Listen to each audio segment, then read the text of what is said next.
abolition. I don't have a conservative view that they were correct on. Like, I don't, if I look back, and it seems to me that all it ends up being is Paul Bunyan type thinking, where you can't handle change. So anything that's new, no good. Anything that's old, good. And it's not.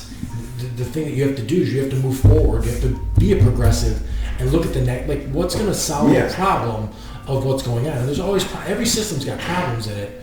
So, all right, we're started. So I'm here with Kwame, and I haven't had, we went on Facebook together and stuff, so I see the updates with Amir. I coached Amir, and, there were almost nobody that I ever coached that worked harder than Amir. Appreciate that. What you call it? I should be the one saying I appreciate it.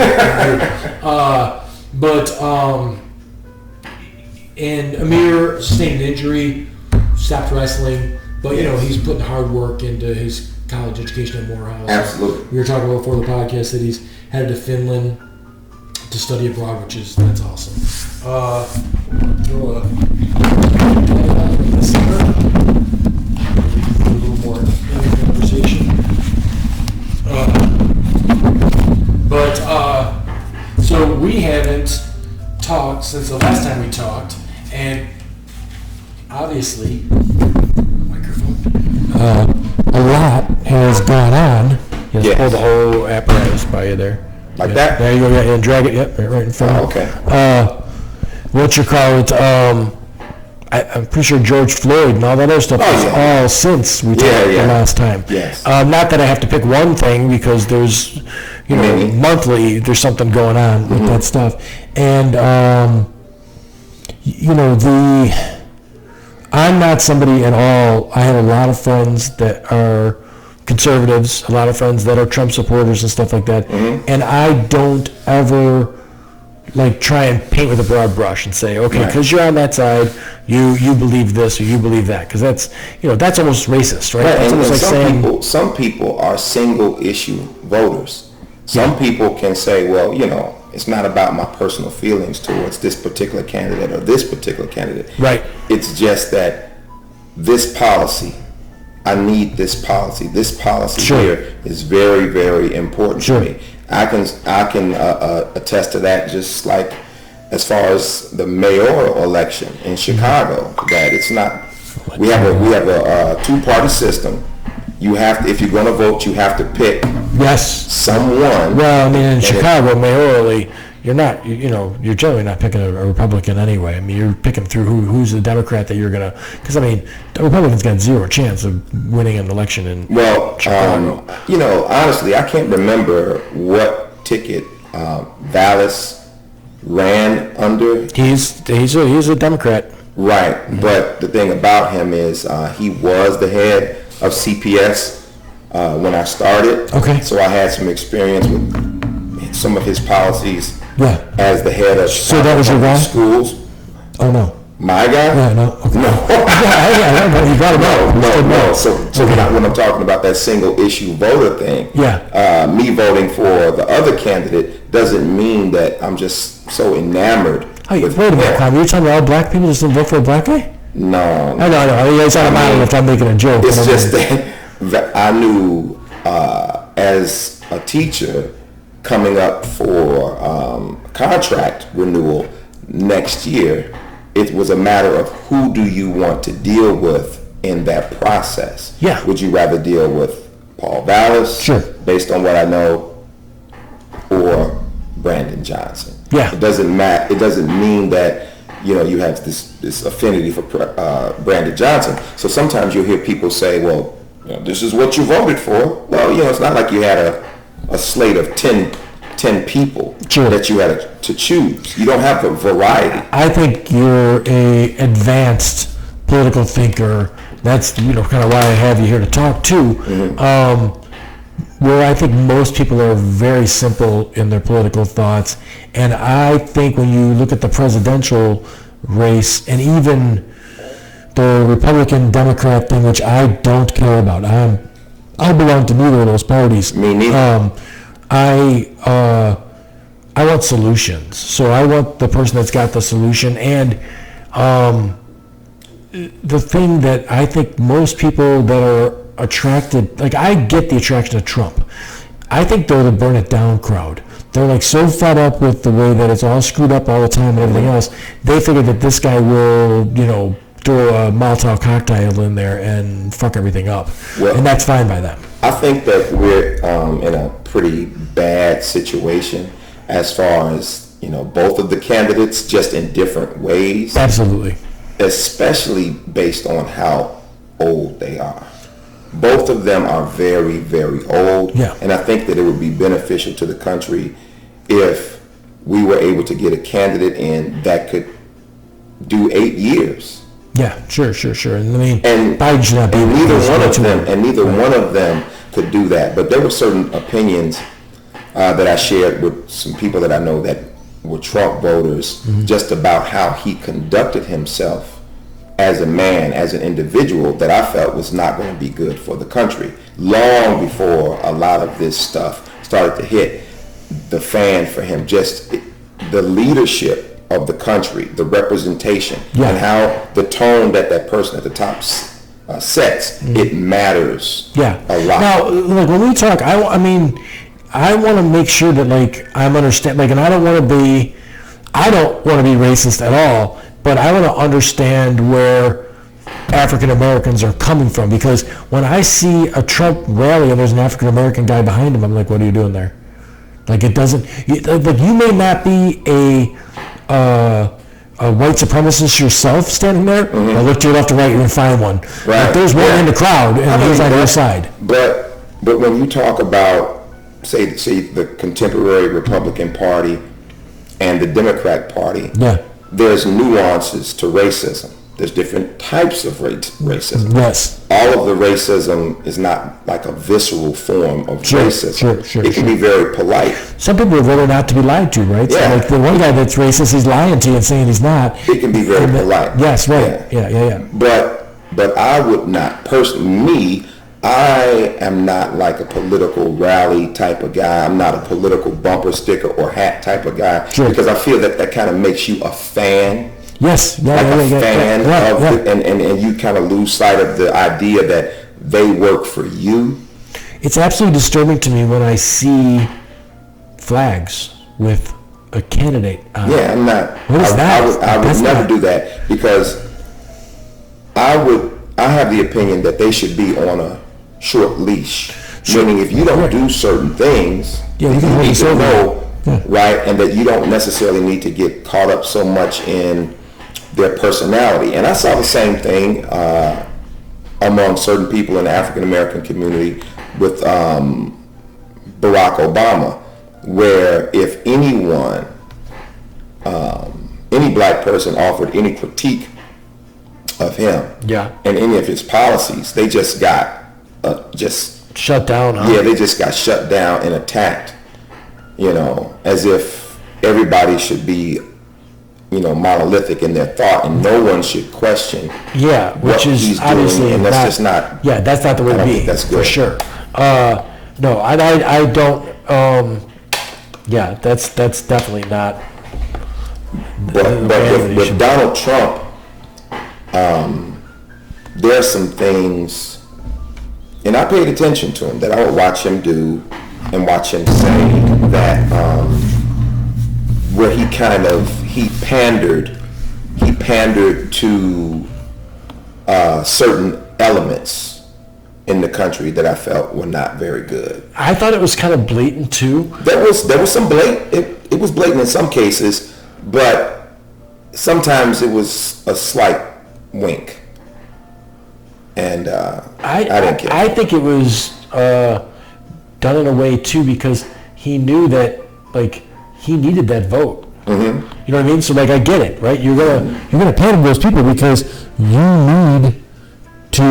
need those people. Without that, there's a real problem with the whole system that we have too. That I don't know why I can't get this to start here. I also don't think that, like if you talk about the Republican Party, that the Republican Party is Donald Trump. There's a certain, I think, segment of the Republican Party that is really, really stuck on Trump in an extreme way, but I don't think I don't even necessarily believe it's the majority. And maybe I'm being optimistic, but I don't think it's the majority. I don't think you're wrong, but I do think that in my dealings with Republicans that I know, I think they're more likely to vote for whoever Republicans put in there. Like, you always see these Republicans that are never Trump Republicans, but when they're pushed and they say, okay, if he is the nominee, what are you going to do? I'll vote for him for sure. Yeah. But you just said that he's ruining our democracy, and you just said all these horrible things. But then he goes, well, yeah, but I can't vote for a Democrat. And I'm like, okay, then I don't know, don't vote. And the system that we have. So I feel that people don't realize that we're being played. We're being divided by religion, race, sexual orientation, all that stuff. Because if the middle class ever figured out what these upper class people are doing to us, the upper class people would be screwed. It'd be the Marie Antoinette thing where we just go get their heads. So they pick these things to divide us up by, but Donald Trump, the Christian thing blows my brain. I can't even, that melts my brain. I can't figure out how that's there.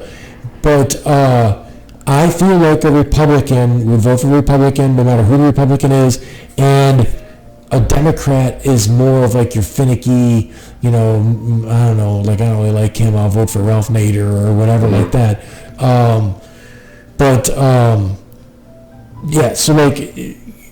And the system itself is a mess. This thing where we do this electoral college thing, why is a guy in Wyoming's vote worth more than a guy in California's vote? In the Senate, same thing. You got two senators from a state that's got 44 million people, and you got two senators from a state that's got 600,000 people in it. You're overrepresented. You're just overrepresented in these rural states. I'm sorry. Do you think that it'll ever go away? I think it's the last stronghold of rich, upper class, the conservative oligarchy people. I could see that. So I think they'll never let it go away. And I think that the intelligent Republican knows it's their only chance, right? Because George W. Bush lost by 12 million votes to Gore or something like that, and Trump lost the popular vote to Hillary Clinton by 9 million votes. Well, you see, that kind of brings me to some of the conversations that I would have with my friend who, he's a Republican, he supports Trump. Yeah. With some of the Republican candidates. I think it was Vivek Ramaswamy who was talking about... He's a clown, I'm sorry. I totally agree. He was talking about changing the voting age, and I was telling him that I don't care for candidates on either side that bring up things that they know are not going to happen. They know that's not going to happen. What is the argument there? To make it older? No, yeah, make it older. But I asked him, I said, do you think he would be saying that if these voters between that age voted for the Republican Party? Of course. So he's purposely trying to target certain voters that he knows he does not appeal to, instead of trying to do something as a candidate, candidate that might bring those voters honestly into. So no. And also, if you did that, if you said, okay, we're going to make it 21, do you change the enlistment age into the military? That was the question I asked him. I said, you can't have it both ways. You can't say that the voting age should be this, and then you have the enlistment. You have to at least try to have some level of consistency. Yeah, and I mean, the people who generally join the military are poor, less educated, and everything else. Those are Republican voters. Yeah. You know what I mean? So those are your guys anyway. So you'd be losing those too, which I get it. More young people look at things. I think when you're brand new into the political thing, you're like, well, what does he believe? And you start to look at it, you should look at it. You look at it what's his platform and stuff like that. But I don't think that he actually believes that, and that's why I said I have a problem with it. I don't think he believes that. he knows that that type of rhetoric appeals to a certain element, and he's trying to win them over. So he knows, he's intelligent enough to know that it's nonsense, and it's not going to happen. It's not an issue. Or even him talking about repealing maybe certain aspects of the 14th Amendment that allow people that are born here, that you're automatically a citizen, that is to cater to the people that are very much against immigration. Sure. The immigration issue that we definitely have to address. But he is, looking at it and saying, wink, wink, okay, well, if someone comes into the country illegally and then they have their child, they will not automatically be a citizen. Anchor babies or whatever like that. So that's what he was trying to do. Obviously the guidelines for who can be president in the country. When Schwarzenegger was running for governor of California and stuff, I was like, hey man, if there's a way that this guy progresses, because he was a progressive Republican, right? He wasn't a guy, because he's European, right? So like Europeans have a totally different look at other things as far as like the whole religion thing's not the same there as it is here and everything else. I was like, some of the things that Arnold is saying, I'm for. And if it would depend on the election, but you'd see me voting Republican at that time because I liked the things he was saying. The first time out on George W. Bush, I voted for him. I didn't like Al Gore. I just looked at the guy and all this stuff. It just wasn't my guy, Yeah. So I voted for Bush. I immediately regretted it. Like I did not. I think I was more of a casual. I've owned a business since I was 23. So like I pretty much pay attention to elections at that time, like a month or two out. I'm starting to pay attention. I'm like, oh, this Bush dude, he's all right. Like I was the guy who I got a beer with him, sort of thing, right? And didn't realize how stupid he was. Like this is a very, very dumb person. I thought so too. When I would see him, I would complain about like, man, this guy's dumb, but. Yeah, well, again, but that's not the system. Later. Oh, yeah, it got way worse with the WMPs and all those stuff, and then,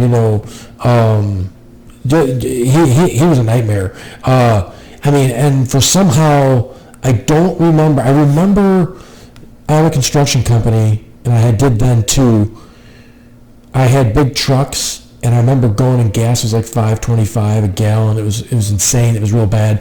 And I mean, when you're filling up a couple of big trucks, like my vehicle right now has got a 52-gallon gas tank in it. When it was $5 a gallon just recently, for a little tiny bit, it was $2.50 to fill up the tank, which lasts about 4 days because I get 7 miles of the gallon in this huge truck. The huge truck's like 2 tons, like 4,000 pounds of stuff I can throw in the back of this vehicle.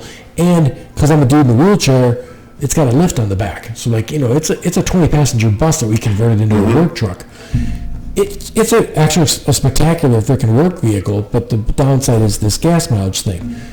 I do not remember, and I would have been somebody who would have, and it didn't even occur to me that like I should complain about a president when gas was $5 when Bush was president. Like I'm like, he doesn't, as far as, and if anyone's closer to the oil industry, it's a Bush than this knucklehead that's there now. So like, the game's not fair, right? And it's not fair because, honestly, the other side's not playing with all their marbles. Like, they're not, anything that they can grab, if it sounds like a thing, they grab it and they just keep repeating it. And it's like, if you say it enough, it catches on. Yeah, it catches on, and they just keep saying it. That is, like, there are all kinds of fallacies.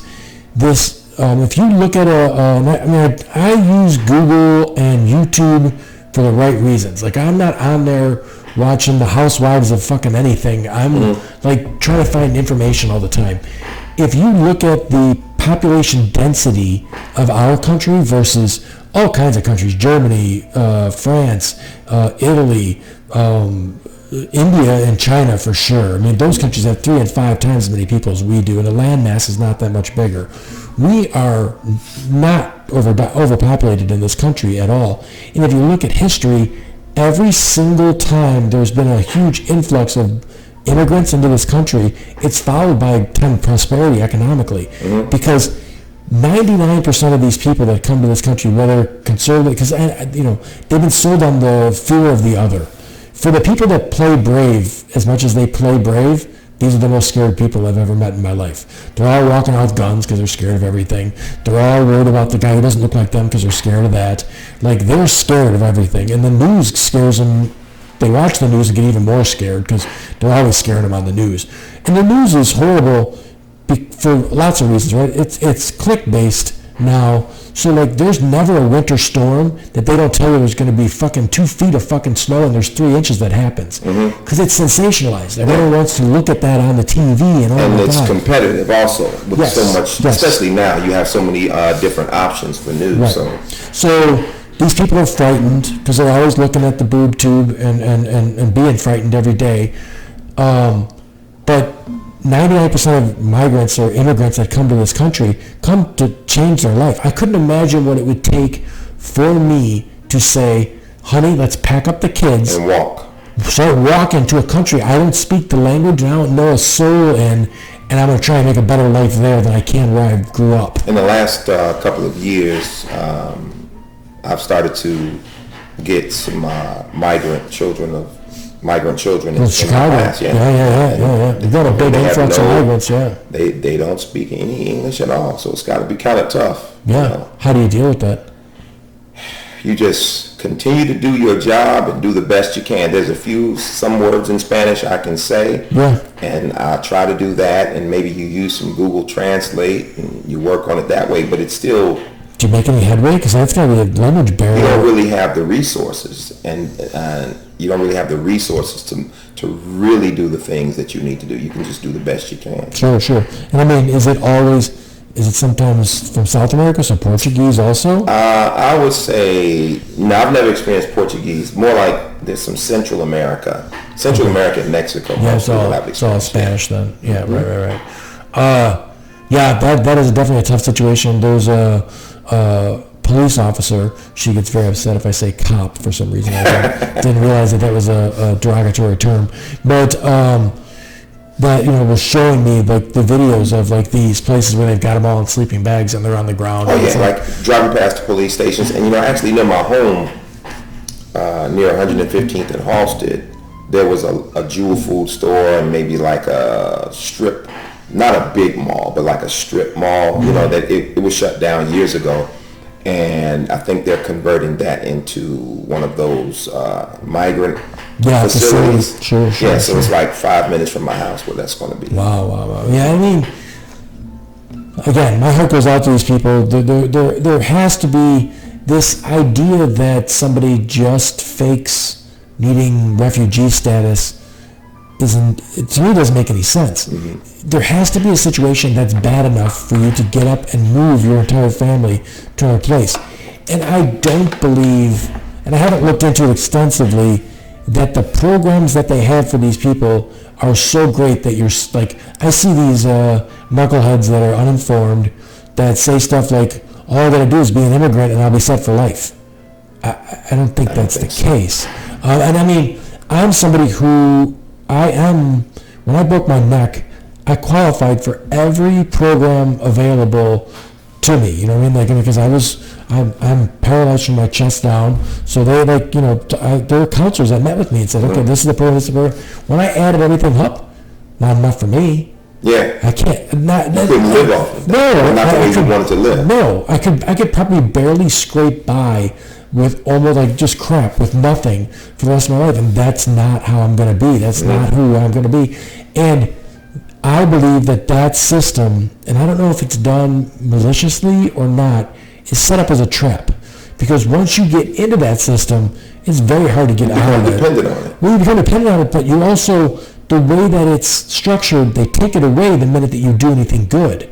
So like it needs to be like universal basic income, where you get it regardless, and then you can if you live in a food desert or a job desert area in the city, and the only place you can get a job is Burger King, and you're working at Burger King and you're doing great, you're showing up every day, you're doing your job, and the manager says to you, listen, we're going to put you in the manager training program, and you're going to make $6,000 a year or more, there's people that go, I can't. Right, because I'm going to lose $12,000 worth of benefits the other way. Yeah. So like that's a direct negative as far as like the idea is to get people out of this situation, but you've created a barrier that's impossible to get out of, because you can't, there's a work requirement for welfare, but if you make over this exact dollar amount, we take away all of it.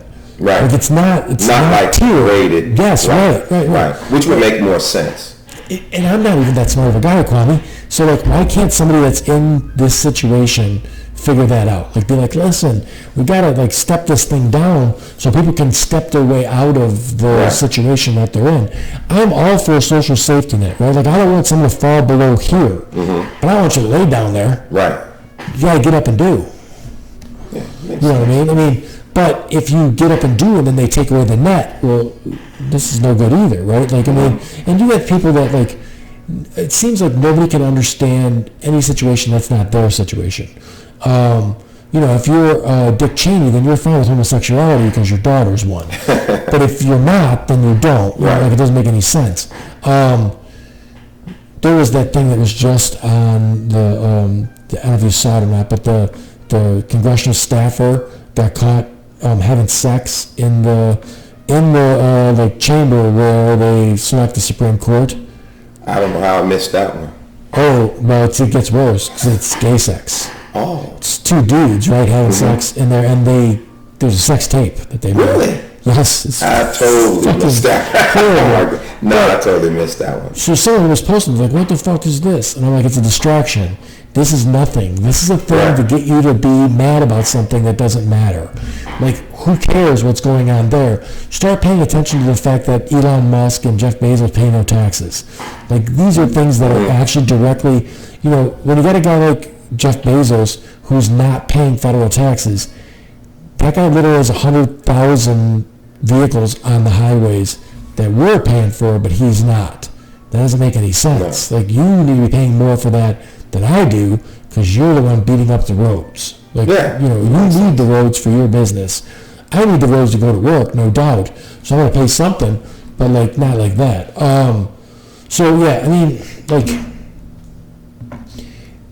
I think that we are kept in a situation where you're kept at a certain level so that you're aggravated enough to argue with whoever you think is different than you. Sort of thing like that. Like, I know for sure that a conservative white dude has more in common with a liberal black guy from the city than he does with the Nancy Pelosi's or the new Mike Johnson speaker. Those people are on a whole other planet than you are, and they realize that there's one party and you're not invited to it. This is WWE stuff. I also think that there's a big market for on the internet for people that subscribe to whatever political party it is to kind of try to bridge that gap. Oh yeah. And I don't mean sincerely bridging the gap, but I mean to at least create a relationship to make it seem as if that there is more of a connection between some of those people in those high levels. The high levels, and the regular guy. They kind of make it. Well, I think more they kind of make it more relatable, but I don't mean in a good way necessarily. Right. Like I said, there's a lot of money in it. Like, you have people like Officer Tatum, and are you familiar with Terrence Williams? No, the Tatum guy I'm familiar with. This is an African American chief of police or something like that. Terrence Williams, another one. Brian Anthony Logan.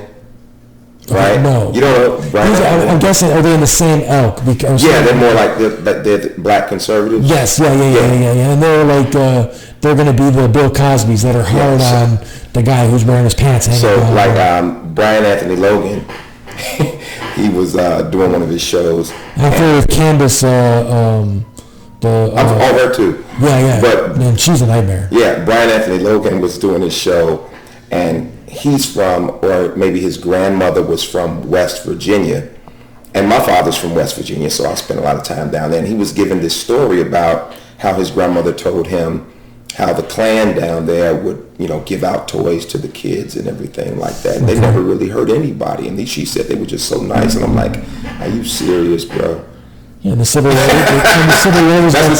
That's what they formed the Klan for. The Civil War was about states' rights. Like to pass out toys for kids. And it was like so insulting. And when you think about the Ku Klux Klan, no matter what, is a domestic terror organization. Yes. And I definitely don't think that he would make light of other terrorist groups that have harmed other groups that were not black. He would not do that. And if he did, he would not still have his show. So now, but he was pandering right. The big question is, to that audience. You think he knows better? He knows better. Yeah. And he's saying it's purposely. There's so much money involved in this, in that grift, that, wink, wink, he says what he says. Oh, and I wouldn't doubt that if you see a Trump speech and there's a couple of African-American Trump supporters in the background, it's the same ones at different locations. They bring those people with them or something like that. Because the one guy's at all of them. Like, you see him every single time. He travels around the country, around. There's got to be some grift that he's making. Who were the two? Yes. I was born the next. One of them passed away. Yeah. Diamond and Silk. Yes. I talk about this conservative friend. I have a lot of conversations with him. And can I ask? Sure. Conservative friend, is that African American? He is biracial. Okay. Yes. Okay. He's biracial. All right. Because that's always the anomaly too, right? The Candace chick, I think it's an immediate ticket to Heroland for white people that are conservative, because they want to be like, listen, we're listening to Bill Cosby say these things about the guy with his pants down, stuff like that, and that's a black guy. Yeah. I don't think they realize that it's a con. It's the easiest, because there's not that, it's a void that's there, and that black chief of police is filling that void. Mm-hmm. You know what I mean? He's like, I'm there, I got it. I got to say the things that you want me to say, and then they'll be on my side. And when the liberal white dude looks at the conservative white dude and says, hey, you're a racist, he goes, no, I'm listening to Candace. Yes. She's my favorite. You know what I mean? I'd vote for Candace for president. And he could just say, that's my black friend, or whatever like that. You know what I mean? So those shows, I actually do watch some of their programming. I like to listen and hear what other people have to say. Sure. And I believe it doesn't mean that I disagree with every single thing that they say, because you can find some type of. I think that's the whole purpose. Yeah. I think that's part of the that's part of it. Trick too, though, is to put a little nugget of truth in there. Mm-hmm. So that someone will grab onto it and maybe gravitate this way, because they like that part. But some of the stuff that they say, it seems oblivious to people that have real problems. When you were mentioning, the George Floyd, George Floyd's murder, and how Candace Owens characterized that situation. I'm not even talking about when she did the documentary or whatever it was. I'm talking about, there was a point where she was making some initial comments about it that I thought were really, really foul. In the context of saying that, say for example, the black community was like deifying George Floyd, that's not how I saw it. That's what I saw from my vantage point. He did not select for that to happen to him. Sure. He made some bad choices in his life, but that had nothing to do with being snuffed out at that particular moment. That was not legal. That was not in the training of the police department for them to do what they did that day, and it was just simply wrong. And it made me think about the civil rights movement in the United States, and how civil rights organizations had to be very, very careful about who they made the face of a particular protest, because their character would always come into question. And if the media or some other groups could find something that could be used to kind of vilify them, then it would be used. Well, who was the young man that was choked to death for selling singles? He was cigarettes. Selling cigarettes. I think that was Eric Garner. Yes, Eric Garner. Like, people would point to where he was breaking the law, and I'm like, well, that's not the sentence for that. Okay. Right. And a lot of people on the conservative side talk about, like, basically the strict interpretation of the Constitution, right? He still has constitutional rights, sure, even in violation of the law. Yeah, right? Equal due process. He has a right to due process and all of those things. That's right. It's not a death sentence. Nowhere in this country is a cop, the judge, jury, and executor, right? And and that's what's going on here. And like, there's people that, like, the whole thing. I think it's a failure, or a failure of willingness to look at it from a different vantage point. When someone's like, well, we don't want to see the Confederate flag come off of the courthouse in Georgia. And I'm like, are you out of your mind? The Confederate flag should not be on a government building. But then people will say, because I've had this conversation too, they will say that you are trying to erase history. You're not trying to erase history. The Confederate flag, if you personally want to own a Confederate flag, battle flag, because that's usually what it is, you have a right.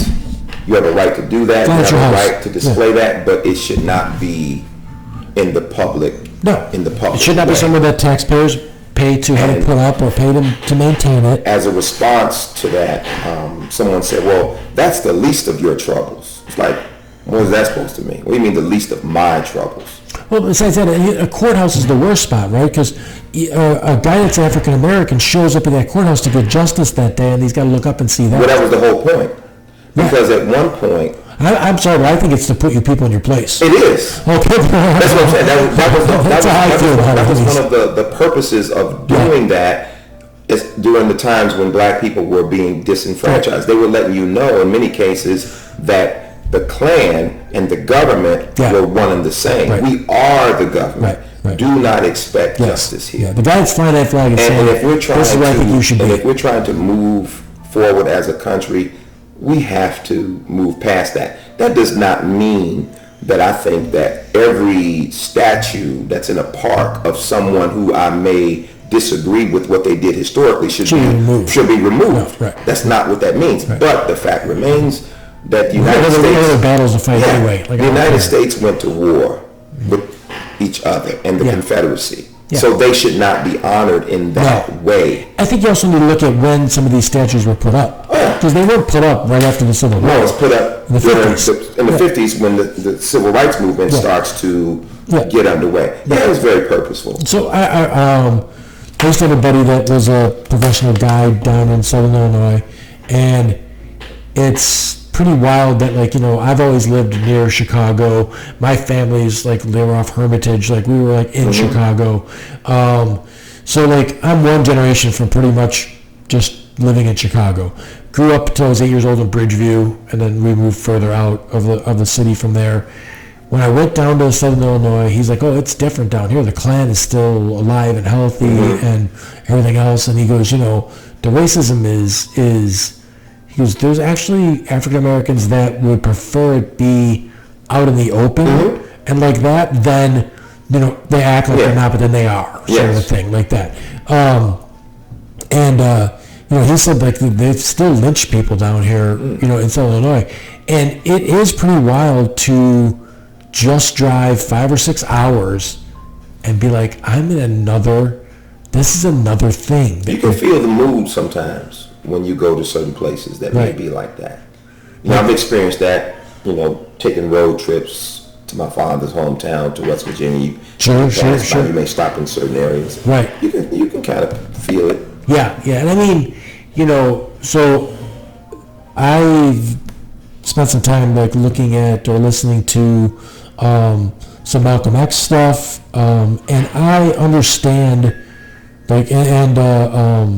Martin Luther King and stuff like that, and some talks that they gave about me that were saying that I'm the part of the problem, and I get it, right? Because I'm never going to understand what it's like to wake up with your face every day, and you have to go in the world, and there are people out there that are going to assume things about you because you're an African American guy. And there's nothing that you can do to change this situation because you're an African-American guy. And I don't think there's anything you should or would want to do, but you still have to deal with that. And you have to deal with it in another way when you go down into Georgia and stuff like that than you have to deal with it here.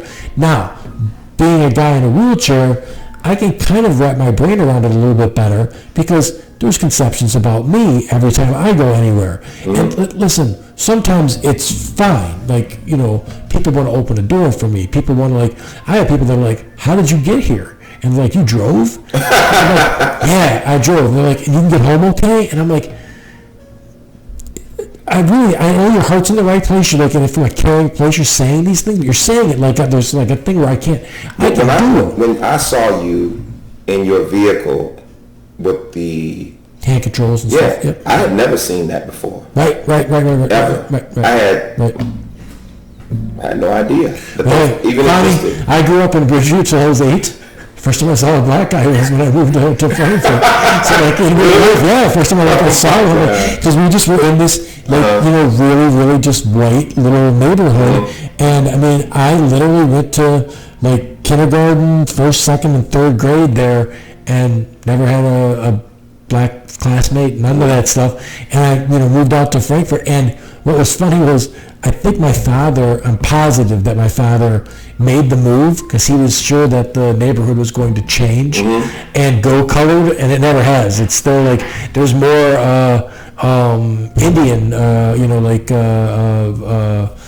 Pakistani and stuff like that in Muslims in Purdue than there are. On the opposite side of that, in around 74 was when my mother and father bought a house in Austin, in the Austin neighborhood in Chicago. And I remember going, before they bought the house, to meet the people that were the sellers, and they were a white family, and it was still a lot of whites in the neighborhood when we moved in, but we were experiencing that, what they called white flight, where people were leaving. Sure, because I saw you, leaving the area. And there were some things that happened during the transition that weren't very good. Oh. But the brick, we had a brick thrown through our front window. That was, and I remember for a long time on one of the buildings there was a swastika, actual swastika that said white power. And I don't think there were any Nazis in the area, but they were making a point. They thought they were scary with this situation. And I mean, I dated a black girl when I was younger, probably just out of high school, and she was surprisingly, she wouldn't date black guys. And I'm like, what? And she goes, no. She goes, it's just bad element. She goes, it's not that they're all bad. She just goes, there's just so many that are that I just don't. And I'm like, oh my God. And I think she was mixed race or whatever like that, but she was not. There was nobody I went with she looked. I thought she was 100%, but I think I met her parents and her mom was white. But I was drawn back when she said that. I'm like, what are you talking about? And so that was her stance on that situation. And I was I thought to myself, because I grew up in a very liberal household and stuff like that. And one of my best buddies was when we grew up, my next door neighbor was Roger and Deshaun, and I hung out at their house and watched Bruce Lee movies every day. You know what I mean? I had no problem at all with that, and I was surprised that she had a problem with that. I was like, this is the weirdest. I'm familiar with men and women like that. Yeah. And I mean, my thing is, and I said to her, listen, I go, if you're choosing like that, you're making a mistake. Because I know plenty of dudes that I would never, I was dating someone just not that long ago, and one of my friends said, hey, you know anybody that, is single and stuff like that? And this woman had a cousin who lives in the area, nice, successful person. And I said, no, I would never refer any of my friends to date anybody that, I'm afraid you'd screw up. In many cases, it goes a lot deeper into their life and experiences that got them to that point. And I don't mean that it's justified. Right. I'm saying that there's, a psychology to it that's deeper than them just saying, oh, it's just, Yeah. But I mean, I think that was one of the more surprising things. On dates, you hear things. Obviously, when you're dating someone, you say things to them that are more intimate than you would to, the general public. Right. But I mean, I had another date I was on, and she claimed that she was gay for years, and there are no gay people. That it's just people that were sexually molested. And I was like, I couldn't believe you were saying that. I don't want to say Was she basing that on her experience? Yes, her personal experience? yes. And I'm like, you're painting with this broad brush that's not, like, that can't be right. That can't be the thing. That can't be every single homosexual person. Like 100%? Yeah, that's what she was saying. It's just a perversion is what she was saying. I'm like... That doesn't add up. No, not at all. And I'm like, I grew up with guys that were feminine and women that were butch and stuff like that. And it's just a spectrum of life that you're on and stuff like that. And I don't... For myself, I'm more of a live and let live, right? So, like, if what you're doing is not hurting anybody, then do what you want to do, right? If we were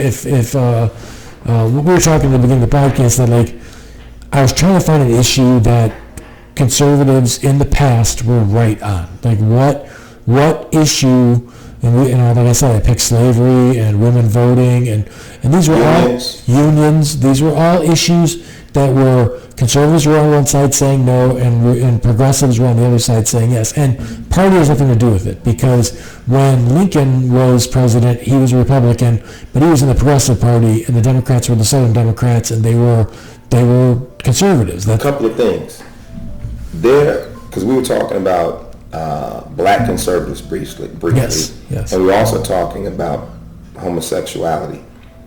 There is a black conservative man, homosexual, and he recently... Wow. Now that is... Right? The experience that he had recently. How is he... What, like, he must be multiple personalities or something, because he must wake up in the morning. Now, from my understanding... Did you see what happened recently? No. But he was at some type of event, and he got... he was getting harassed, and there were some people making some pretty crude comments, and he said, I didn't see all of the video, and racist comments, and kind of walking, around him, like, how can you be gay and be a conservative? And they were following him. And, So I think that there is, and I don't think it's a racial thing, I think it's a social-economic thing, that there is a far less acceptance of homosexuality the further down the economic chain that you go. Like, I would say so. So if you were, I just saw that Maestro thing on Netflix, and I didn't realize that Maestro. Leonard Bernstein, okay. Bradley Cooper plays Leonard Bernstein. Okay. I don't know anything about Leonard Bernstein. That sort of music's just not my thing. I didn't realize he was like a bisexual guy, that he had all kinds of relationships with men and women. But the crowd that he was in, this highfalutin, he was a conductor and all this other stuff, nobody cared. I find that, and historically, art and the art and academic world, like if I think about Harlem Renaissance, the people like Langston Hughes and Zora Neale Hurston and some of those other historical figures, and I'm not talking about their sexuality specifically, but in that era that they were in, with the music and the poetry and the art, there was a certain amount of homosexuality into Greece and stuff like that, and they did not. The philosophers. It was more accepted among their peers. Yes, at that time. I don't know if it's maybe someone who's also deeper thinking and stuff like that, something that's more intellectual, because more empathetic. Yeah, maybe that, or just maybe the fact that you stopped. I think the knee-jerk reaction I know when I was 13 years old, the first time I saw two guys making out, I was like, ugh. It wasn't like I thought it was, whoa, that's weird, or something like that. And I think that knee-jerk reaction... 13? Yeah, a little kid. I think that knee-jerk reaction is what somebody who doesn't have time to actually wrap their brain around it just sticks with. I would agree with you, because around that same age is when my older sister told me that she was gay. There you go. And and I don't remember this, but she said that I did not speak to her for a certain period of time. I don't remember how long that period of time was. Right. But we're close. Yeah. Now, if I see two guys kissing, it is what it is. Now, I don't want it like I don't seek out, like I'm not watching homosexual movies or stuff, like, because I don't want to see that all the time. It's not my thing. Like, I can't really empathize with your lifestyle either because I don't have that lifestyle. So it's not an interest of mine. Like, I've got other things. I have limited time to watch TV as it is. That's not going to be things that are on. But I also think you are deserving of all of the same rights as anybody, yes, and everything else as anyone else, because you're hurting anybody. You could really love whoever you want to love. And that was another instance where our country was divided, right? Where conservatives said, no, you can't, and progressives said, you can love whoever you want to love. And marriage is a conservative ideology to begin with, an institution. Why would you stop someone from being monogamous like that? I was told, like, well, maybe we could call it something else besides marriage. Stop it. Right. Why? Stop it. You don't have that right to do that. Everybody has rights under the Constitution. You do not have the right to categorize two men that get married or two women. You don't have the right to do that. No. It's not my business. I did see something recently that said that, like they did a study on the success rate, and the most successful marriages is two guys. That's what I heard. The least successful is two women. I heard that as well. I was like, I never saw where the information came from. I don't know if it's true either. Right. So it was more or less the thing where they were saying women are the problem. Yeah. Right. So like some of the sources that I saw, the person saying is like, okay, these guys are definitely biased in that direction. Yes, they were kind of giddy about the information. Yeah, I saw one that a friend that we probably have in common posted, and like there's always this negative truth, and if you want to believe it, then you grab onto it. And there was a woman out there that was like, women aren't as smart as men. And I'm like, that is actually been studied, and that is not true. If you do IQ tests and all kinds of different testing, women usually come out on top of that.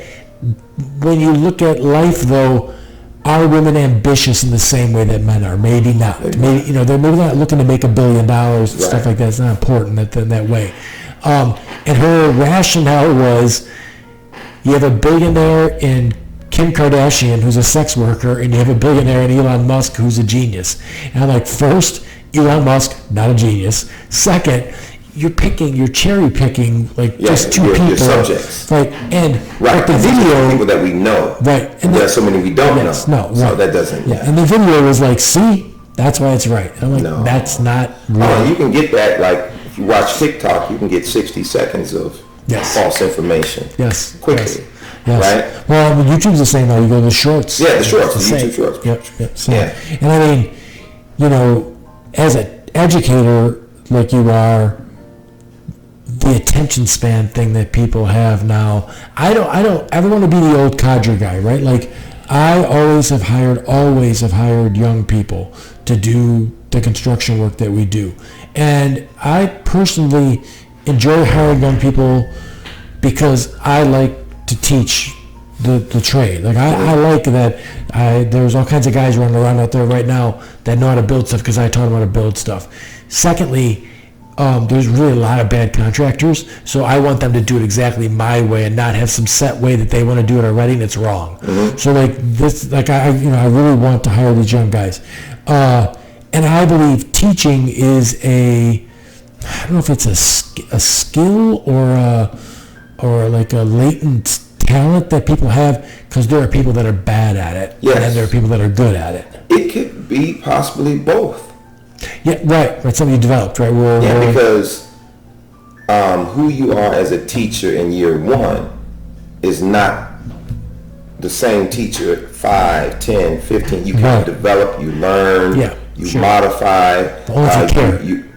If you care. Oh, if you care. If you don't care, you're just trying to get matter. Right. Your audience, your audience matters and how you present the information and things like that. Right. So, Right.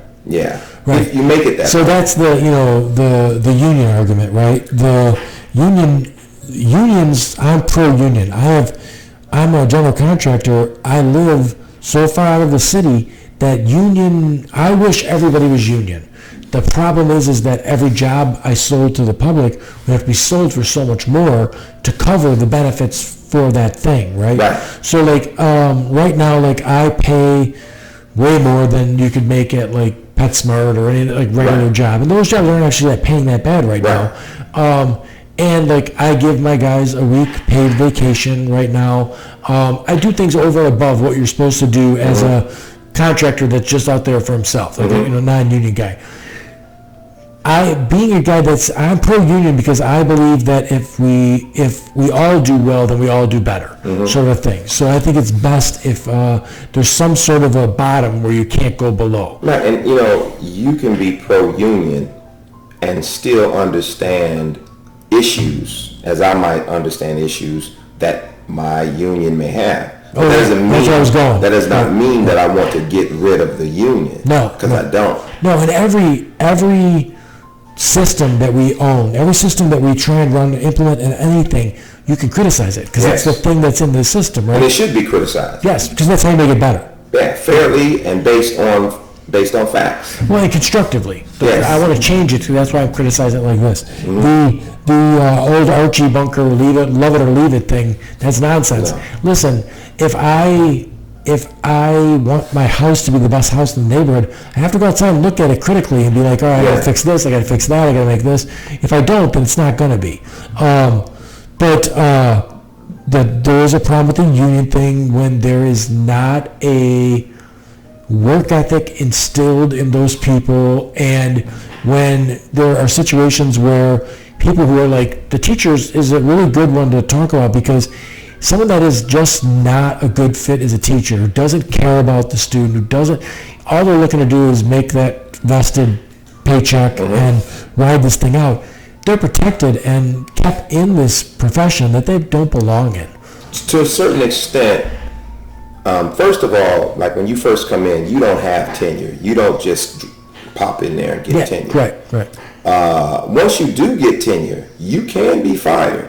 It's just a process to firing you. And I have experienced people that it has happened to. It can happen to you. If you don't do some of the things that you're supposed to do, and you're working for an administrator that's willing to go through that process, But the other problem that we have is because of some other issues in the system, there's not an abundance of people that are willing to go into the field. You have less people going into the programs to teach, and this is why you have all of these different alternative certification programs, and then you have less people staying.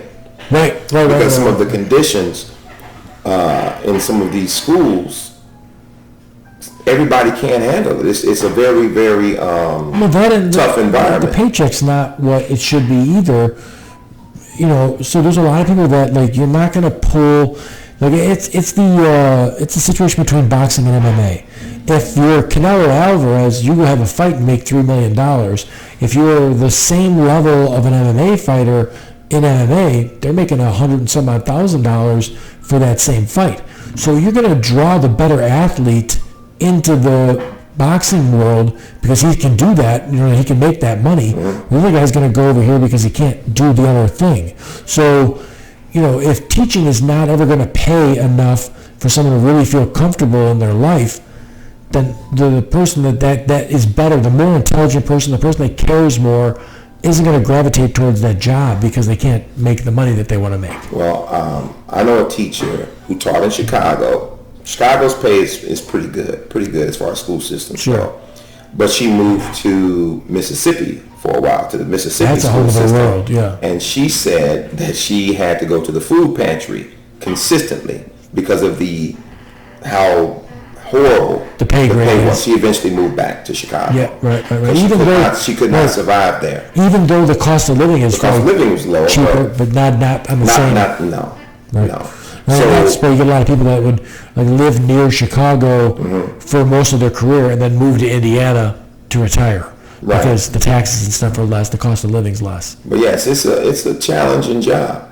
Very, very. It is a challenging job. And on average, I would say every day I work at least 2.5 to 3 hours off the clock that are beyond contracted hours. In order for me to do the job, I have to get there on average about an hour and a half early Sure. And I have to work through my lunch break. You don't really get, okay, I'm on break, and it's just break. No, I'm on break. You might be eating a cup of yogurt or scarfing some food and trying to do some things to prepare for the next class. Sure. And then after work, you're going to be there at least an hour and a half to 2 hours after. Sure. In many cases. And then if you got a student that's an issue, you got to spend more time with that student too. You got to deal with that. You got to care. So we get paid, and this is something that happened within the last 10 years. When I started it, you would get paid for 60 hours every 2 weeks. Then it got up to maybe 62.5 right now. But you're working 80. Yeah, and I'm not even talking about the people that end up taking loads of work home on the weekend. Sure. So that leads to a lot of burnout. Yeah, right. I mean, I think the pay grade is probably different if you were just in Chicago and you were working out in Wilmington or something like that, not even that far away. Yeah. I mean, you got your own issues with some of those kids out there too. I'm sure, just a different type. Right. And I mean, I'm a science guy, right? Like I for my two boys, even my daughter, like I was always pushing science and math since they were like little kids. Me too. Like I'm like, hey, if you go to Mars, 2 apples plus 2 apples is 4 apples, right? But if you're in Mars and someone's speaking Spanish, like that's not as an important thing as science and math, because that's what's going to move the world forward. Yeah. So I'm also not a spiritual guy. Like I don't really believe in anything that's supernatural at all. Like nothing. Like I hope there's intelligent life out there somewhere. I think they've probably gone by our planet and said, "Oh, we should just skip that one because there's not much intelligent life on the planet." But I am firmly in the group that says there should not be. I don't want Noah's Ark taught in public school. No, I don't think it should be. Right. I mean, that's not science. Yes, that's for the home. Or for if you really are in that, then do the Catholic school. Right. If you have Christian school. Yeah, that or the homeschooling thing. Which I don't know. I know that's way bigger now, but my concern when I see that growing. I just watched a little documentary on that, is that they're indoctrinating those kids in a whole other way to almost combat what they feel as being the indoctrination in the public school system. I don't think that I ever felt like I got it in the public school system growing up, but I think there's a strong conservative feel that they think that you're all being taught in public schools to be Democrats. No. I never felt that way. I mean, I didn't realize that my father was a liberal. I think I was in my late 20s when we finally had and that's more of a father failure on my father's point. We never had political conversations until then. So I was never pushed in any direction or anything. It's really just been what I can observe, who I think has answers. I'll go as far as telling my friends, I think that there should be some sort of for certain problems in the country, they should take an AI computer and run scenarios like an AI computer does and have it spit out what the very best solution is. Our healthcare system in this country is not the best solution for healthcare. We have the highest cost and some of the worst outcomes in the world, and we're one of the wealthiest countries in the world. Why would we have worse outcomes than Denmark or all these other countries? So if you split this thing in there and took all the politics out of it and just said, because obviously if you were okay, I'm going to get health care, what I would prefer is to spend the least amount of money and get the best outcomes. So if you put that in a computer and it could run 1,000 scenarios in a second, tell me which way to do that, and we just had that spit out without politics attached to it, that's the way we should do it. Do you know what I mean? Yeah, where if we're stuck in this country with this healthcare for profit, and it's horrible. I mean, the healthcare cost is insane. I mean, just for my guys at work and stuff like that, it's all nuts. Yeah, I have to get a root canal pretty soon. I have insurance, and it's decent. It's not the best, but it's decent. But when I saw the price for the root canal without my insurance, and then I saw, I'm like, whew, it was 5 times the cost. Right. Right. And I'm a guy who, I'm self-employed, been self-employed forever. When I go to the dentist, it's cash. Yeah. I give him money. And it's nuts. It's absolutely nuts for me to go there for a couple hours and give him $1,000. Yeah. Like, are you kidding me? Yeah. You know what I mean? Like, it's just, and it's, I mean, I get it. He's got a lot of stuff he's using, and I think a big part of it is we're in a litigious society. If he gives you, knocks you out and you don't wake up, well, he's going to have a lawsuit on this. Right. What do you think of the recent state Supreme Court decision with removing Trump from the ballot? I think that was in Colorado. Yeah, Colorado. So I kind of had thought of like some thoughts on that. Like, and my initial thoughts are, if I take a step back from the first thing is fuck yes, he should not be on a ballot fucking anywhere. He's an insurrectionist. The bad thing is the victims are those people that did the storming of the Capitol.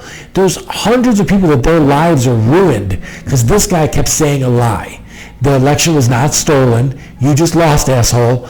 And you riled these people up. They thought that they were being stolen from, so they went and did this horrible thing. The friend I spoke of, before it got to the point where he lost, I said to him multiple times, I said, if he could simply just shut up, yes, he would win again. Sure. But he can't shut up. No. If he could just listen to some of the people that are around him, he could win. If when someone left his administration, if he allowed them to leave with dignity, you're describing a different person, Kwame. And did not just like trash it, because even people that might want to vote for him and like him, people don't like that. No, but he's a horrible human being. He is a horrible human being. Do not be. Don't look at Donald Trump's friends. That Cohen guy was his buddy, right? He went to prison. Rudy Giuliani just got a $148 million lawsuit against him, and he still is brainwashed into this thing where he's telling people that those two African-American ladies they were passing butterscotch, dude. Like, they have it on film. They weren't cheating anybody, but he's still saying that they were. The pillow guy. Here's a guy, Michael Lindell. He's making the pillows. Ruining himself. This is a guy whose job was something he didn't invent anything. He just marketed a product and people bought it. Before they knew he was conservative, they were buying this My Pillow thing, and it made him into a multi-millionaire, and now he's going to be broke. He's going to be broke. He's probably going to be in prison at some point because he still won't shut the fuck up on a thing that didn't happen. That's a skill. Shutting up is a skill. All these people are Trump's friends, and they are all just being knocked out. Like, they're all being... And the conservative will tell you, well, it's a conspiracy. My ass. It's a thing where you're eroding our democracy in this country, and you can't do that because it's all we got. In the history of this country, we've never had a president that lost and said, no, I didn't. Right, yeah. I'm not leaving. I didn't lose. Yeah. We had this guy do this. Like, if we let this go the way this is going, then you're going to lose the ability to be a part of your government. Do you think it's going to hold, though? Oh, so... Meaning, do you think... Because right now it's just on the primary. It's going to go to the Supreme Court. I don't see the Supreme Court not addressing this issue. Do you think that... I think if you read the 14th Amendment, it's... I agree with that part, but that wasn't the question. The question was... I'm just saying, isn't the Supreme Court's job is to interpret the... Of course it is. Right, the Constitution. But the Supreme Court has made horrible decisions in the past. Yeah, because it's stacked the wrong way, too. I mean, we have a situation where by all of the rules that were supposed to be playing by, Barack Obama was supposed to put somebody on that court, and Mitch McConnell wouldn't bring him to the floor, so they didn't let him do it. So that's one that Trump got that he wasn't supposed to get. Mm-hmm. And then we got the Ruth Bader Ginsburg who decided she was going to hold on because Hillary Clinton was going to win, and that was going to be her replacement. And then she died, and she got replaced by Trump also. Kavanaugh? What's that? Did they put Kavanaugh? It's Kavanaugh. Yeah, it's Kavanaugh. No, that was the woman, the super Christian, That was the last one, I think. Was African American woman. No, it's that. So many, like right. But I mean, the court just reversed Roe versus Wade. But if you go to Kansas, who's a conservative state, they're like, no, like that's not. 80% of the people want access to abortion for certain reasons. Listen, like, I don't think everyone should use that as birth control. No, I don't think so either. But like, they got a woman right now in Texas who had a thing where her physician said, it's not alive, and and they would not let this woman get rid of this dead fetus inside of her because that's an abortion. And the doctor's like, if you don't get this out of you, you're going to die. And she had to go to another state to do it. And in Texas, she could be thrown in jail for leaving the state and doing that. Like, you're saving your own life. Right. What is wrong with this situation? And 80% of people understand this. There's the 20% that are zealots that, they're never going to look at it any other way, and they're going to die on that hill, whatever. So, to answer your question, if I look at it from the law standpoint, yes, he is an insurrectionist. He should not be able to run for presidency. I do believe that it's very cut and dry from what I watch a lot of that Legal Eagle guy on YouTube and stuff like that. It's really cut and dry. You'd have to really do some mental gymnastics to get to a point where you would look at Donald Trump and the things he said, because he won't shut up. And not even after. Yes, and not come to the conclusion that and the victims are all of these people. The victims are the hundreds of people. Listen, you have a section of people who are scared of their own shadows so much that they're going to walk around armed to the teeth all the time. Which, I'm a guy in a wheelchair. Like, I got in so many fights when I was younger and everything else. I'm in a wheelchair now. I can't defend myself or anything. I'm not armed. I'm not afraid. Like, that's not how my perception of the world is. My perception of the world isn't that every time I turn around, someone's going to rob me. Mm-hmm. Someone's going to, knock me out of my wheelchair and take my money. I mean, I had people saying to me stuff like, weird stuff like, if you've got I had a little fanny pack because sitting in a wheelchair, you can't carry a wallet in your back pocket because I can't get to it. So I got a bag on my lap with my car keys and my driver's license and money. And they're like, you got to strap that to yourself. And I'm like, why? They're like, well, what if someone just comes up and runs away with it? And I'm like, well, then they run away with what, like $100 and some a couple bucks? Who cares? Yeah. So I just don't live in a world where I'm afraid of stuff all the time. These people are, and these people that got in trouble for doing what they did, and they did it because they really believed. They really believed it. They did. They'll never go. They're felons. They'll never own a gun again. And that's something that's this important to them. And I get it. Listen, I have guns. I grew up hunting. My grandmother was a Marine. My father was a Marine. My grandfather was 101st Airborne. We grew up shooting and stuff like that. I'm for people having guns if they're responsible with the guns. I think that there should be a tiered system for that. That is like, listen, if you want to own a shotgun, you just got to take a safety course. You got to understand that, hey, have someone take that shotgun and shoot it into a roast and see what it does to it. So be fucking careful, because you could kill somebody you don't want to kill with this thing if you're not careful and don't lock the thing up. All kinds of kids that live in households with guns end up dead. If you want to own a handgun, there's maybe another step up. Like once a year, we got to make sure that you're not fucking Looney Tunes, you're not on psychiatric drugs and stuff like that. Maybe there's some other things. And then if you want to own something that's like an assault rifle, another step up. Like every 6 months, we got to take a look at you and make sure you're not fucking off kilter. Mm-hmm. Maybe even we got to have a thing where you come to your house and go, are they locked up? That kind of thing. But you still get to own them. That's fine. I would go one step further. And that's not my thing at all, but if it makes you happy to go to a range and shoot all these rounds at paper targets and all that sort of stuff, and you think you're John Wick, you're out there reloading it, and this makes you happy, great. Then let's make an industry of clubs that they lock up. The same thing in England. There's guns in England, they just don't get to take them home. You lock them up at the club, the hunting club, they're in a locker there, and you go home. Then they're not on the street.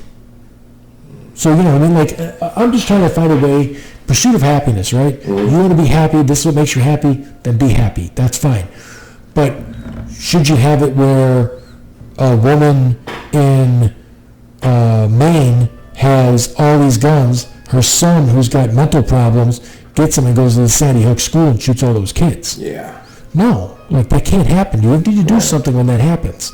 But yeah, so I think I would think that other states should follow, and I think that right now Colorado is getting painted as this liberal state, and it's not.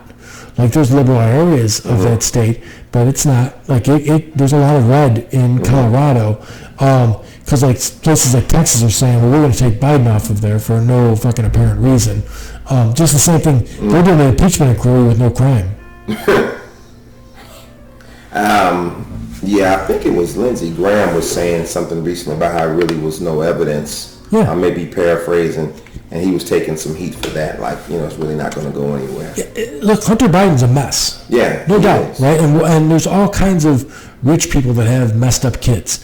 I think they spent too much time trying to be a rich guy and not enough time paying attention to what their kids are doing, and then the kid ends up being a fucking loose cannon and doing all this kind of wacky shit. And I mean, Hunter Biden's spending, he spent $600,000 on escorts. Yes, like, man, like, woo, you really got after it.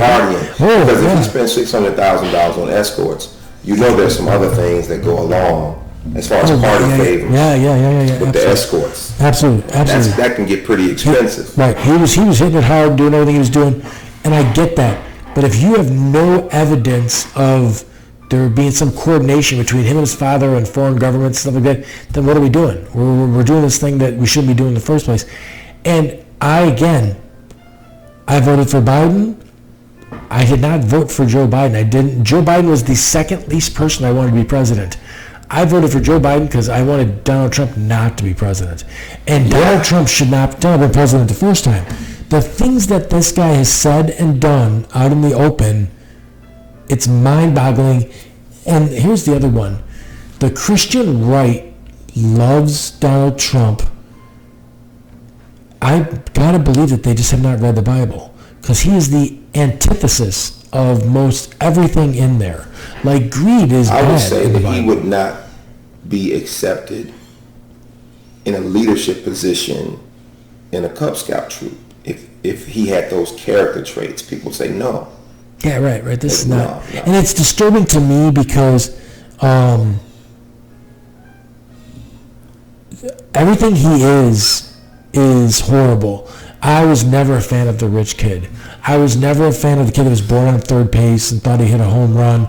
And then I was never a fan of the person that was so shallow that it was all about looks. It was all about the money I got. It was all about I don't care about any of that shit. Like, that's all just nonsense. I don't want to live in a society we're all Gordon Geckos, right? We're all like, greed is good. Greed is good, yeah. Like, I don't care about any of that stuff. And greed is not good. Greed is the enemy of everything, right? Like, the problem is ignorance. Like, we need more good educators because there's something, we're failing our people. People don't seem to I would class myself as a socialist. Like, if someone said, well, how would you make a utopia bill? And they would have tons of socialism in there. And my look at it is, we would be doomed in this country if we didn't have public schools, and that's socialism, right? That. I mean, you could even make an argument that the military is socialism, because that is publicly funded military that goes on. Anything with the word public on it, public schools, public parks, public library, everything, public fire department, police department, highways, all that stuff is socialism. Without it, where are we, right? And then, like, there's all kinds of people out there that say things like you said early on. If you say it over and over again, it becomes some sort of truth when it's not. They say socialism has never worked in any country it's ever been implemented in. And I'm like, it's implemented in this fucking country first. You live in it. Like, these people that I went to public school with, and are people that work at the public library, work at the fire department and stuff like that. Like, your job. Like, there's a guy across the street here. He's got his tractor. He's got Trump flags all flying. He's bitching about socialism constantly. Like, you run into the guy for a 5-minute conversation, he brings up socialism in the fight. I'm like, I look at him and I was like, I don't think you understand what socialism is. I'm like, and I say to him, I go, what'd you do for a living? He goes, I work for IDOT.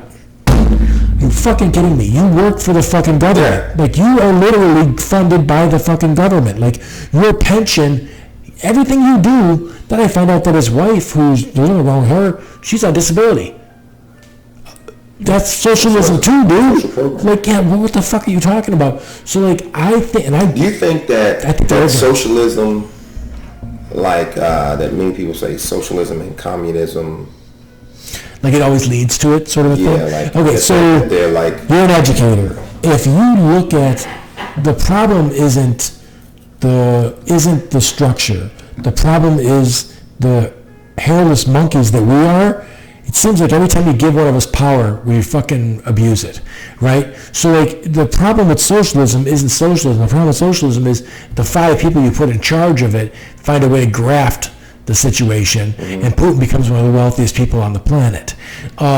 If you looked at what socialism or communism is supposed to do, it's not bad stuff. It's just not. Like, it's a far more compassionate government than capitalism is. And I mean, take a ride to Detroit. You can see what unfettered capitalism does when car companies just pack themselves up and leave those areas, and there's no more jobs and there's no more economy to be had.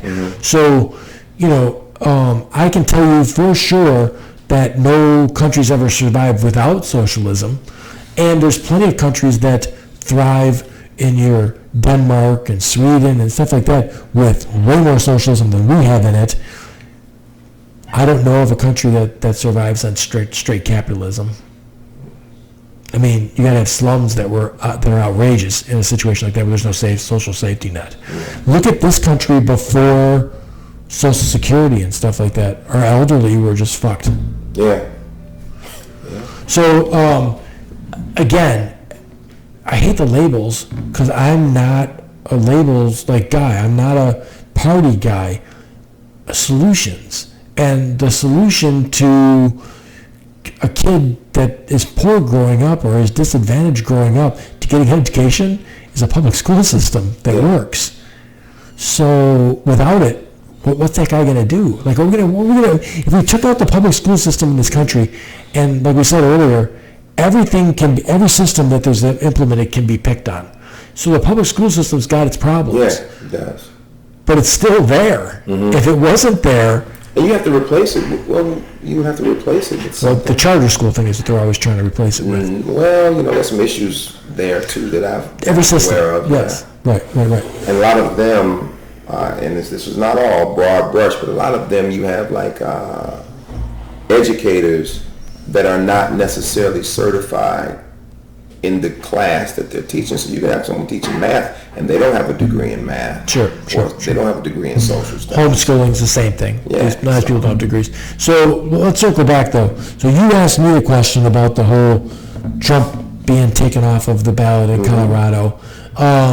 What are your thoughts on it? Don't you think? I do think that it follows the 14th Amendment. I also think that it benefits him to a certain degree with his, as far as sympathy from the people that support him.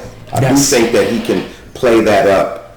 I think his poll numbers go up when that happens. Right, and like my dad said, well, he's going to have all these legal fees. I said, well, yeah, but he's not going to be paying them.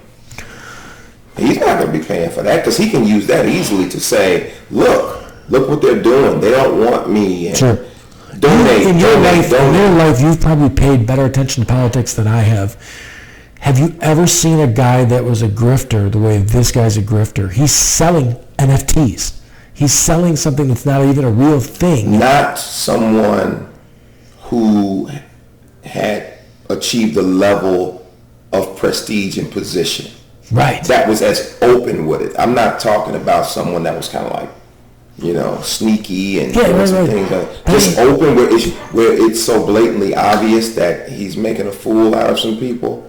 No. I mean, there's people that probably don't have the money, but they are spending hundreds of dollars on these stupid cards that it's just a digital thing you get on your computer. It's not even a real thing. They're going to mail you, and so they're blowing money on this stuff and sending this guy money. He's got lawsuits right now for people that got on the website to donate to his campaign, and they didn't realize that the box for a reoccurring donation was already checked.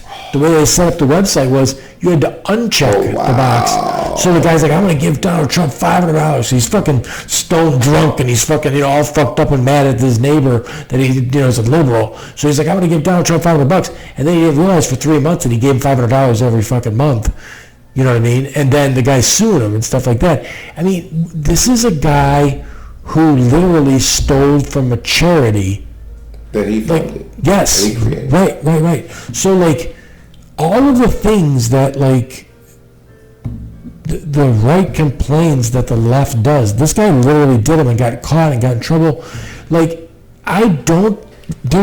are plenty of conservatives, in my book, too many, in government right now. And they would be the biggest hero to the conservative movement if they could bust Hillary Clinton, right? If they could get her.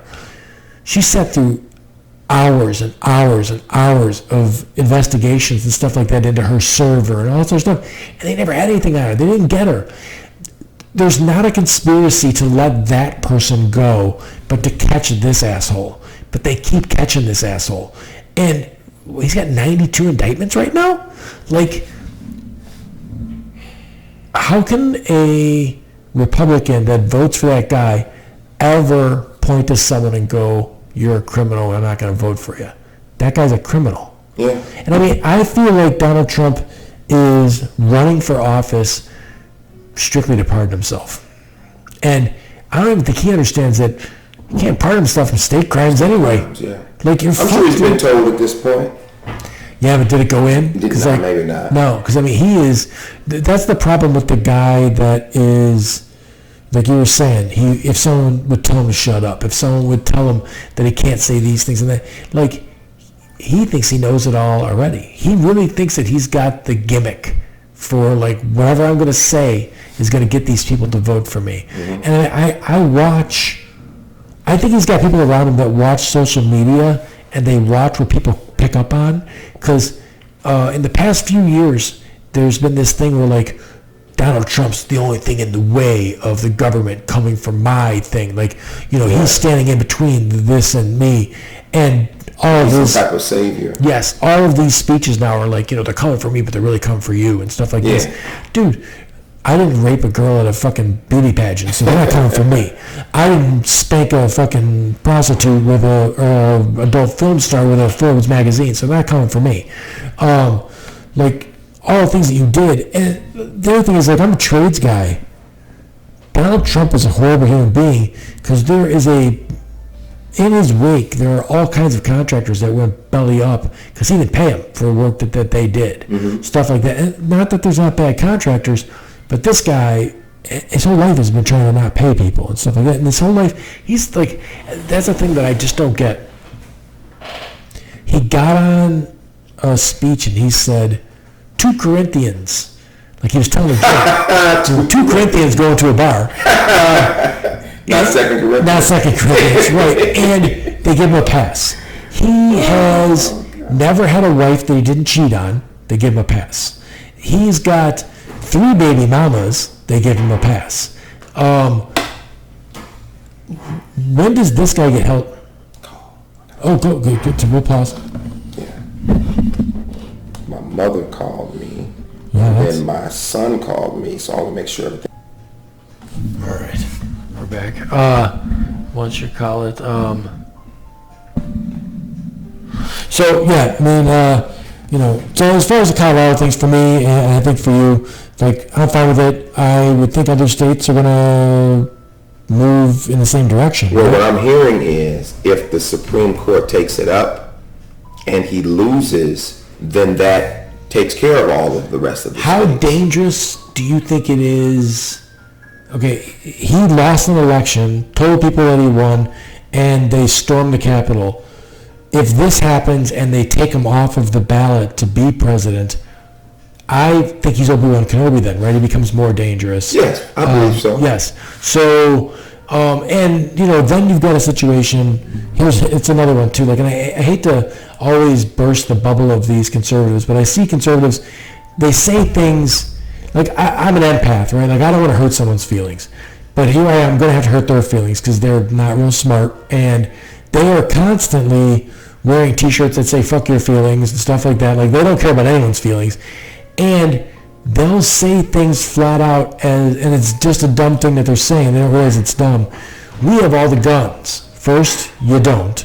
Secondly, we already had that war, and you lost. Mm-hmm. So, like, every country boy down south that had a gun and everything else, we had that war, right? And we had that war where the guns you got at home would have had a bigger difference in the war than they would today anyway. Right. And you still lost that war because the deciding factor in something is never might. But that's like, they're so simple thinking. And that wasn't what won the war. No, what won the war was strategically, we cut them off. Yeah. Couldn't get nothing. Strategy, to a certain extent, progressivism as far as technology, and how Lincoln, navigated the war. Right. Well, they didn't have supplies down there, so couldn't get nothing. So then you blockade, and you don't have as much manufacturing, you don't have as much railroad track, and you got issues. Right. So I always make this joke that, I have an 86-pound golden retriever who his body is 100% his. He's got a mouthful of teeth and everything else. But he never challenges me, and I'm paralyzed from my chest, down. Like, if he wanted to, he could kick my ass. He's not smart enough. The thing that divides me and him are my brain. Mm-hmm. So, like, generally, if you look at every war that's gone on, the higher technology wins the situation, right? Mm-hmm. When white people came to this country, they wiped out the indigenous people in this country because they had higher technology. And at that time, higher technology was a sword versus bows and arrows and stuff like that. So every time a country has run into that, so if you're going to be the dumber of the two people running a war, you're going to lose sooner or later. And, there's the problem that they've got too now is it's not centrally located, right? Like, the Civil War before, there was a line we could draw, and this side was fighting that side and everything else. And you had a couple things down there. Geographically, it's a lot different. Yeah, because you've got conservatives and liberals mixed in with each other everywhere now. And, I don't care if you think you have all the guns and everything else, the police still aren't just going to let you shoot your liberal neighbors. Well, you have people that they like to, when they use the term patriot, they like patriot. I think it's patriot. That they got that confused with nationalism. Yeah, that's usually kind of what it means. Right. But even like a romanticism of the American Revolution, where they believe that there were just like a bunch of guys, ragtag guys, and they just grabbed their guns. They just defeated the British military. That's not what happened. Those people played a role. Sure. But without the French, and without the Spanish, it's a no. And even the people that were, at the forefront of the war, they understood that. Sure. That if we don't get assistance, we're done. But you don't really hear about that. About the assistance. And there's nothing wrong with that. But it gives people this false notion, like that some people think that now that, me and 10 of my friends can grab our guns and then we can go up against the United States Army and win. No, right. Like, they think that these Minutemen did. You can't, it's not going to happen. I mean, they should know from Ruby Ridge and all the other times that the people who tried that stuff, they were squashed. Waco, they were squashed. Like, it's not even close. You're just going to run over with tanks. But even to back up further than that, the problem that I really have with that situation is I don't care necessarily who's going to win. I would like to avoid it in the first fucking place. Where these people seem to have glee about, like, we have all the guns, so we're going to win anyway. Listen, what is the price that you're going to pay? It's the same mentality with, if someone broke in my house, I'm going to shoot them. And if someone broke in my house, I'd be like, hey, can we talk about this? Because anything that I have in my house, you can have. Just don't shoot my friend. Because I can't, make you back alive again. I can buy a brand new TV set. That's not going to be a problem. So, like, you stealing my shit is nothing compared to you killing someone, like taking their life. Where there seems to be this loss of connection for the value of life in these people, unless it's a fetus. Then it's got to live, I guess. I don't know. But, so I would like there not to be a civil war. Like that would be great. We both have young guys coming up and stuff like that. I would like that not to be part of their life as far as that goes. And I would like not to have people that I like. I have a lot of friends that are conservatives that I like them very much. I don't want to shoot at you, and you don't want to shoot at me. So let's not do that part of this whole thing. And I don't even know where, like, how they would structure that. How would that go?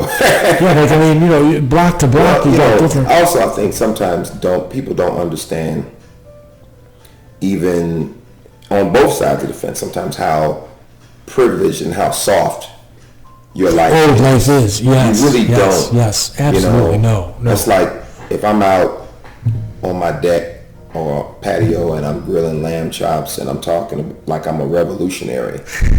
I'm really not. No. If I'm like, let me go on this app and plan my next vacation and go to Ruth's Chris and eat a steak, and I'm talking about, I'm going to fight against the government. I'm really not that interested in that because there's a lot of things that you're not going to have. We are dependent on everything in a huge way. There was just the Julia Roberts thing on Netflix, that Leave the World Behind, and it's a technological war that happens where they knock out all the electrical systems, they knock out all that stuff, and it's far more devastating than COVID or any of that stuff. Even that gave us a taste of what it could be like going to the grocery store and not seeing basic items on the shelf. Yeah, right. Well, and some of that too was just straight up hoarding, right? It was. Of course it is, but in a situation of war, that would happen as well. Oh, yeah, that would happen. But it didn't make any sense to me, right? Like if you had people going to the grocery store and they were buying the weirdest things, toilet paper. Like that's something you can live without anyway. Yeah, I can get a washer, I wash my ass and wash the washer. I can live without toilet paper. Yeah. But like they were buying all that. Where's this toilet paper going to be going if you had these really catastrophic events? The same things. Then that's something, a scenario that happens in that Leave the World Behind thing.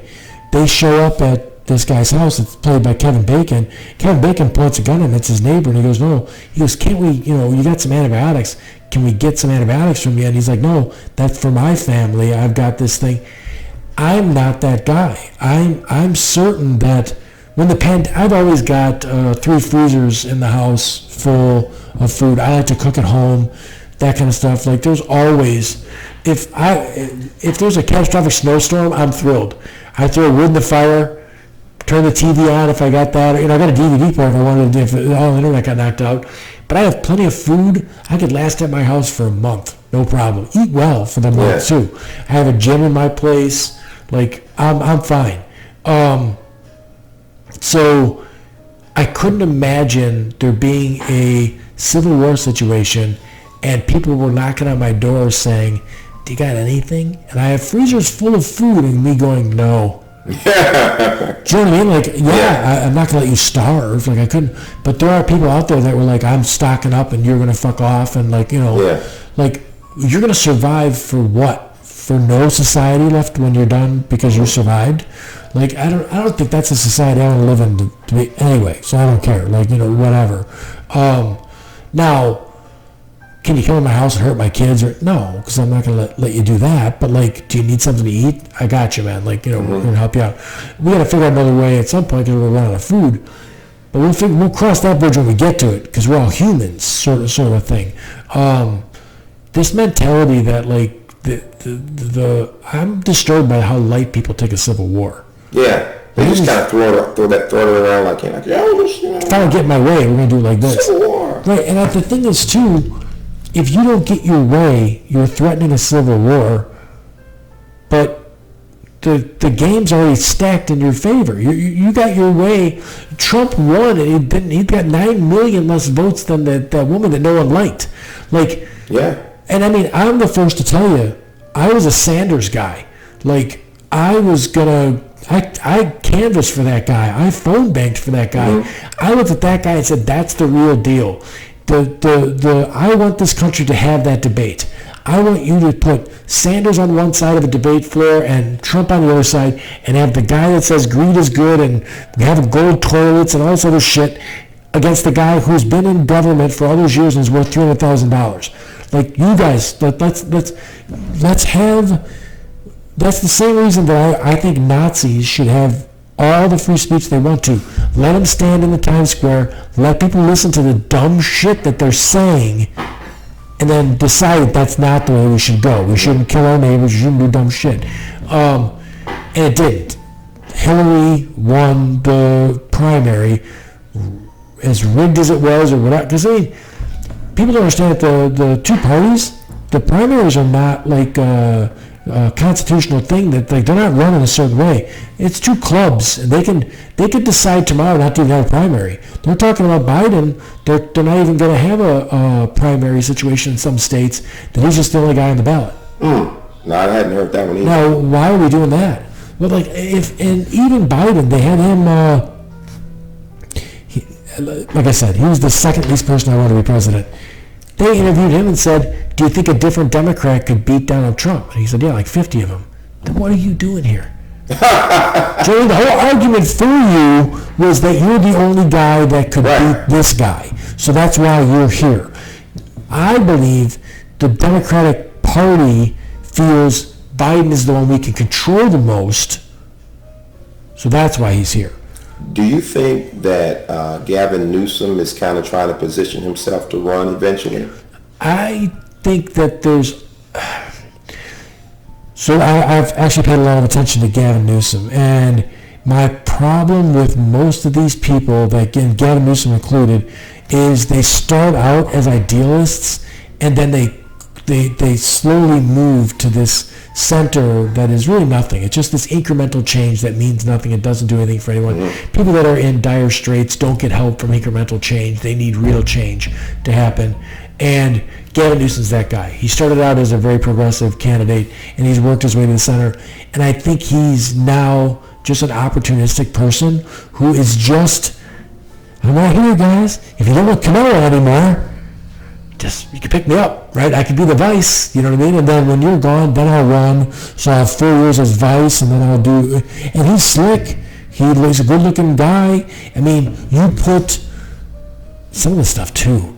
Ron DeSantis, they didn't teach that guy how to smile. He's failing at it. He's like, this is my smile. When I first saw him, it was in that ad that he did where he had... Writing the book to his kids? Maybe it's the same one or similar time, but the kid was building a wall with some bricks. I'm like, get this Yes, he was just kissing Trump's ass. Just kissing the ass? That's why I was like, no, I don't care for that. But if you put Gavin Newsom on a stage with Ron DeSantis, who's 5'4", and Gavin Newsom's 6'2", good looking, slick and everything else. Has charisma. Yes, this guy he can't smile. Yeah. Anybody can fucking smile. Yeah. This guy can't make a face that looks normally human, and Gavin Newsom is slick. He's on late night talk shows, like, the crowd's laughing. He's a hit.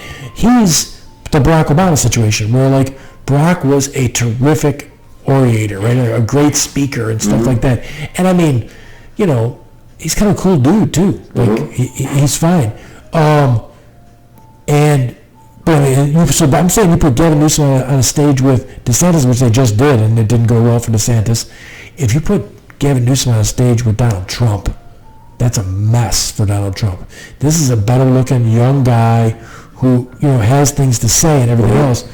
I'm a fan. Like hey, make that happen.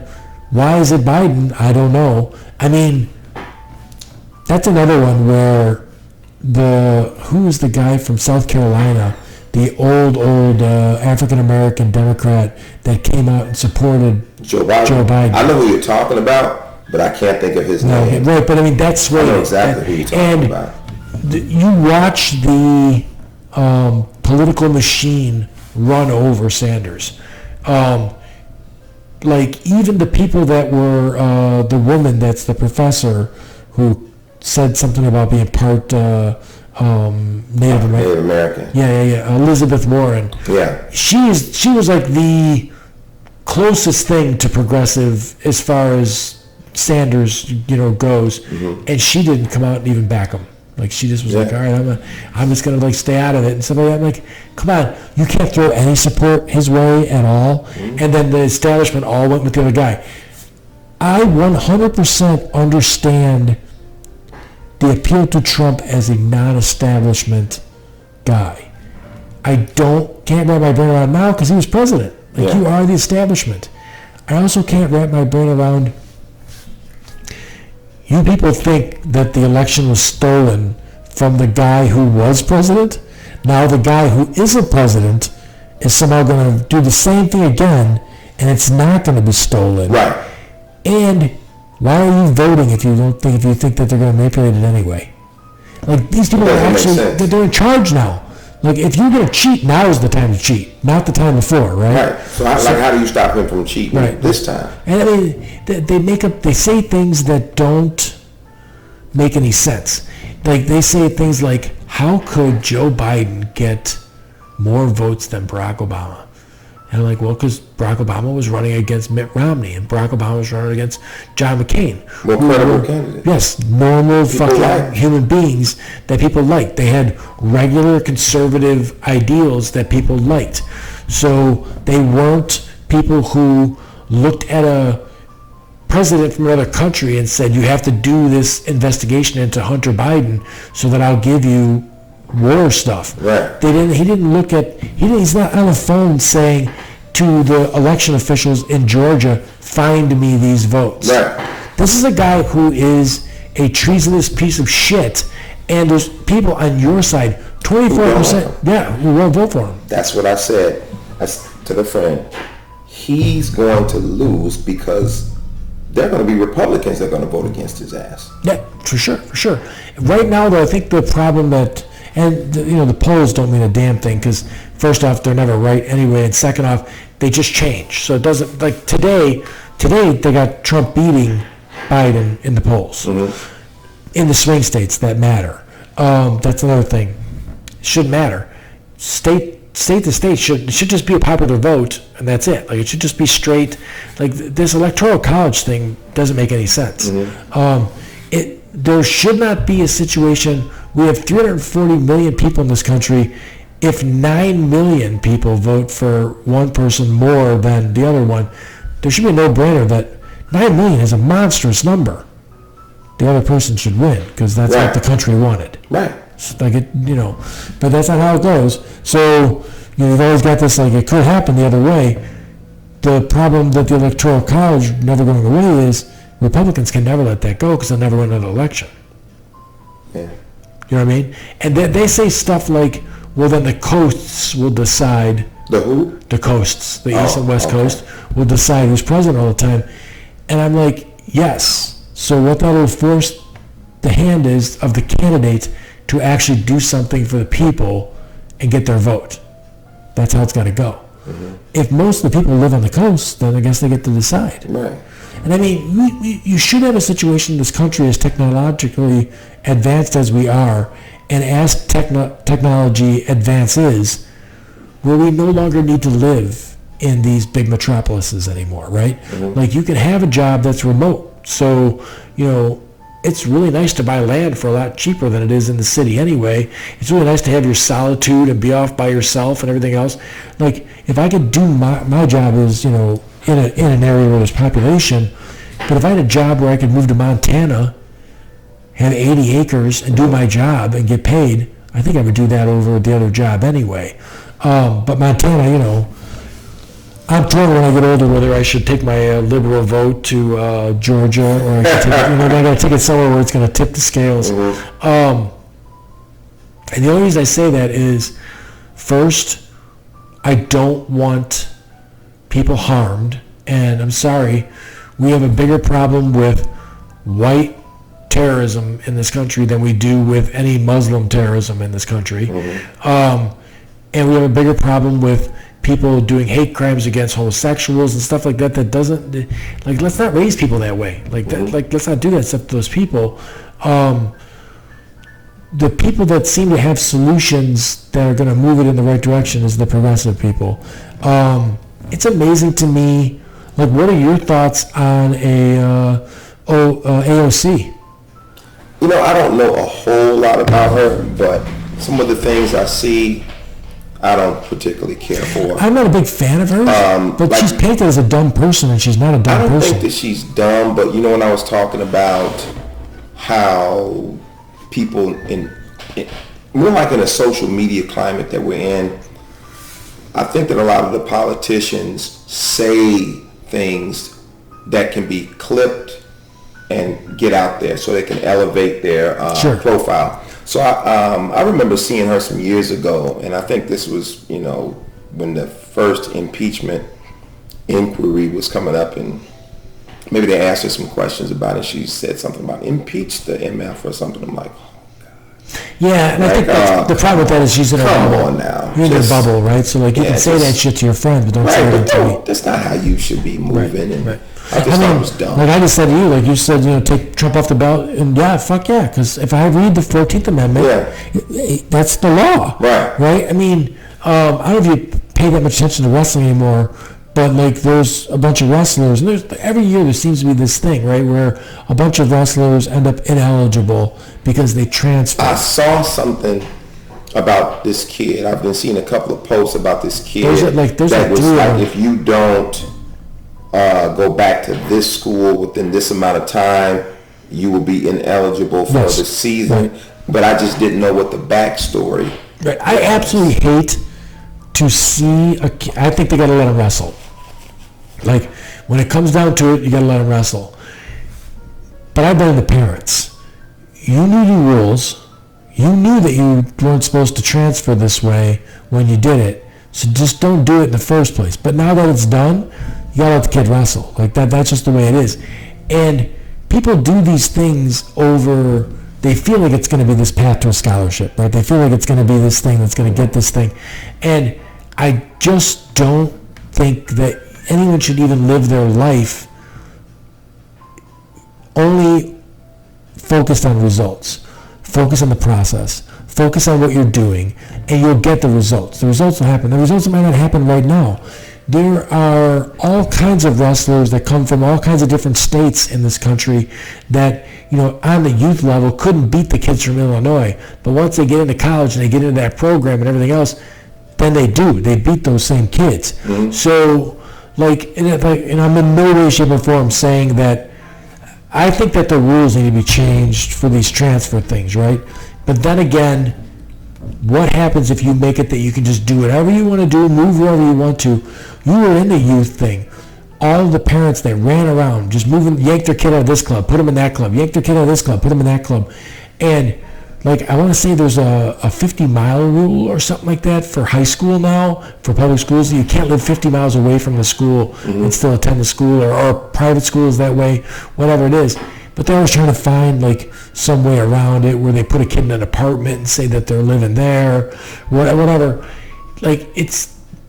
I don't know. It's a lot to do. It's a lot to do, and it's a lot to do to hope to get the kid to a better school or get the kid more visible. I don't know if the coaching at one school matters over the coaching at another school, because I don't know of anyone who was this magnificent coach who took a kid that wasn't any good and made him good. Right. It seems like the good coaches get the good kids to begin with, so then they get the better product to start working with, and then they do better. Yeah. Which is fine. I think in the end, you have to, like I said, look at the kid. If your parents convince you, I think no kid ever was like, I got to transfer out of the school. There's a better wrestling program, 50 miles away. I think it's the parents that did this thing because they were going to angle for this thing or whatever like that. Maybe some coaches are involved. In the end, you got to let the kid wrestle because you can't take away the time, the sport and everything else. That leads me to the transgender thing, right? Which I'll talk about with people, but it is absolutely not an issue because there's not enough of them to have it be an issue, right? So there's some simple solutions. You got one swimmer in the NCAA that's the guy transing into a girl. Mm-hmm. So from a coach's standpoint, you have to stop yourself for a second and go, okay, that's not really that fair because this is a man's body, and then he's winning, and he was ranked 400th or whatever, and then he's winning. But so let's just do it where we do a thing, and yes, he wins, and no one thinks he won. But instead of placing out 8 places, we place out 9, and it's the same result, right? But the natural born, the female, just shares the winning spot with him, and there's 8, however that rolls. Because the other option is to tell the trans person that they can't compete. Mm-hmm. And I'm not going to look at a human being and say, you can't do this, go home. Mm-hmm. Like, you have to do this. And like Texas has it, the only wrestler that I know that's the trans thing, it's the opposite way. It's a girl transing into being a guy. Mm-hmm. And because Texas is conservative, the person's name is Max. I'm not sure what the person's name was before the transition, but Texas, being a conservative state, won't let Max wants to wrestle with the boys. Won't let this born a female wrestle with the boys. So they have enough participation on. Is this the youth level or is this the high school? No, this is high school now. They have enough participation on the high school level to have girls meets? They do have enough to have girls meets. They have enough to have a girls state tournament, but it's not enough where the pool is big enough that there's this Max person runs over the girls. Right. Okay, so I mean, we have in this state Morgan, who just won 3rd in state in 2A, and we had Mia Plumbo, who won matches. And I mean, you're aware of how difficult it is for a boy to make it to state. Yes. Like, you got to get through the regional and the sectional qualifier. Tough. Very tough to make it to state. Then get to state and place. It's hard. It's hard. And win a match is hard. Yeah, it's hard. By the time you get to that state tournament in Illinois, everyone's a hammer. Everybody is damn tough, especially in 3A. So, if these girls are doing it, and the problem is it's the age, right, that they can do it. If you get to the college level, it's no longer a thing. Right. Some of the very best, and I am 100%, always have been since they were little. I remember other coaches being like, I don't think the girls should wrestle. I think that's wrong. And I'm like, I think it's great. I think it's awesome. I think that they should have all kinds of girl wrestlers, and now they do. I think they should have girls' leagues. Mm-hmm. And I think the girls are doing it right, too. They do freestyle. They don't do folk style. We do a different style, and then it comes to the Olympics, tell the guys, now change all the rules. Yeah. Do it differently. I don't think that you should, in a state where, the girl pictures, let her wrestle the boys. The girls wrestle boys here.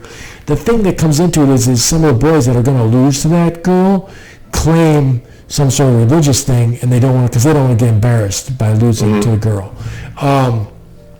When you take it to the next level at college, testosterone takes over, and a 160-pound boy can just rip the arms off of a 160-pound girl, and it's just not even close. Yeah. So they don't wrestle together anymore. You know what I mean? It's two separate things. But I think that everybody in the world, I don't care, there's a national champion that was born with one leg. The Robles guy had one leg. I saw a guy that I don't think he had any legs wrestling. Maynard. Yeah, the Maynard guy, he was wrestling with no legs. No legs and no arms.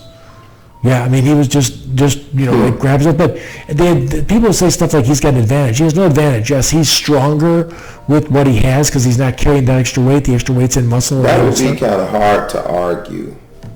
Well, they argue it, and it's crazy. But it's so would you want your kid to not have arms and say that would be an advantage to take his? No, and the thing is I think they look at it and say he's wrestling. Grab. Right, he's wrestling. The guy with missing one leg is wrestling in the 125-pound weight division, and he would probably wrestling in the 149-pound weight division if he wasn't. So his upper body is developed to a 149er, and he's wrestling 125ers, and that's true.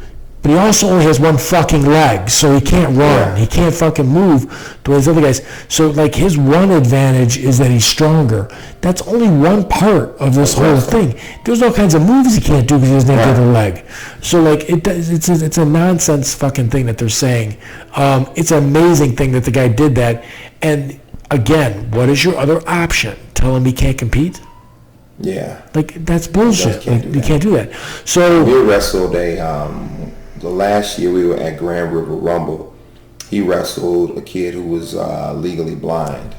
So we were just at, a friend of mine, Michelle, and I were at a tournament last year for the regional to qualify to go to the NCAAs, and I said, hey, come here, you got to check this out. There was a guy that was blind, and you saw it. They have to be in contact. Yeah, have to make the contact. Yeah, contact. They break contact. The referee steps in and puts them back together. This kid was at the regional. He won matches at the regional blind. Yeah. To me, I got a tear in my eye because I'm like, I had kids that I coached that won. I mean, Seth Mendoza was there. He just won everything, right? And that's great. That's great. It was great to coach a kid like that because he was like making eye contact. He was really into it. This kid was focused. He was mature beyond his years. Terrific. But I still love the kids that never won a goddamn thing and kept staying with it and worked. And like that's what it's all about anyway. Not everybody's going to be a world beater. So you still got to stick with it. Yeah. Wrestling makes you the very best version of you that you could be. So I don't care if you're autistic. I don't care if you've got Down syndrome. Wrestle. We should be less focused on the result and more focused just on the process. Just go compete. So if I have that heart or that thought about it, then I can't tell a trans person that you can't compete. Just go compete. That's fine. We need to make it so that the person that's not, you have this advantage. You can still place, you can still get your trophy, whatever like that. But in the long run, is somebody not competing? We get too worked up on this thing too. The swimmer thing. Who gives a shit? Nobody 20 years from now is going to give two shits about some girl who didn't make it on the podium, except for that girl. It's not a thing that changed anything in the world. If you just tweak the rules a little bit, we made the tie thing happen with the person that's trans. So even if the person that's trans took third, you take the third and the fourth place person, you say they made third, and you bump everybody up, and they're all on the podium. Everyone got the hardware they were supposed to get, and this person got to compete. Because there's going to be all kinds of people out there. The problem that I have with it is that people say stuff like, this guy just said he was a woman so that he could go win this. Against women. I don't see that. How does that work? So you ran around and you said, I'm a national champion in the women's league, and I'm a guy.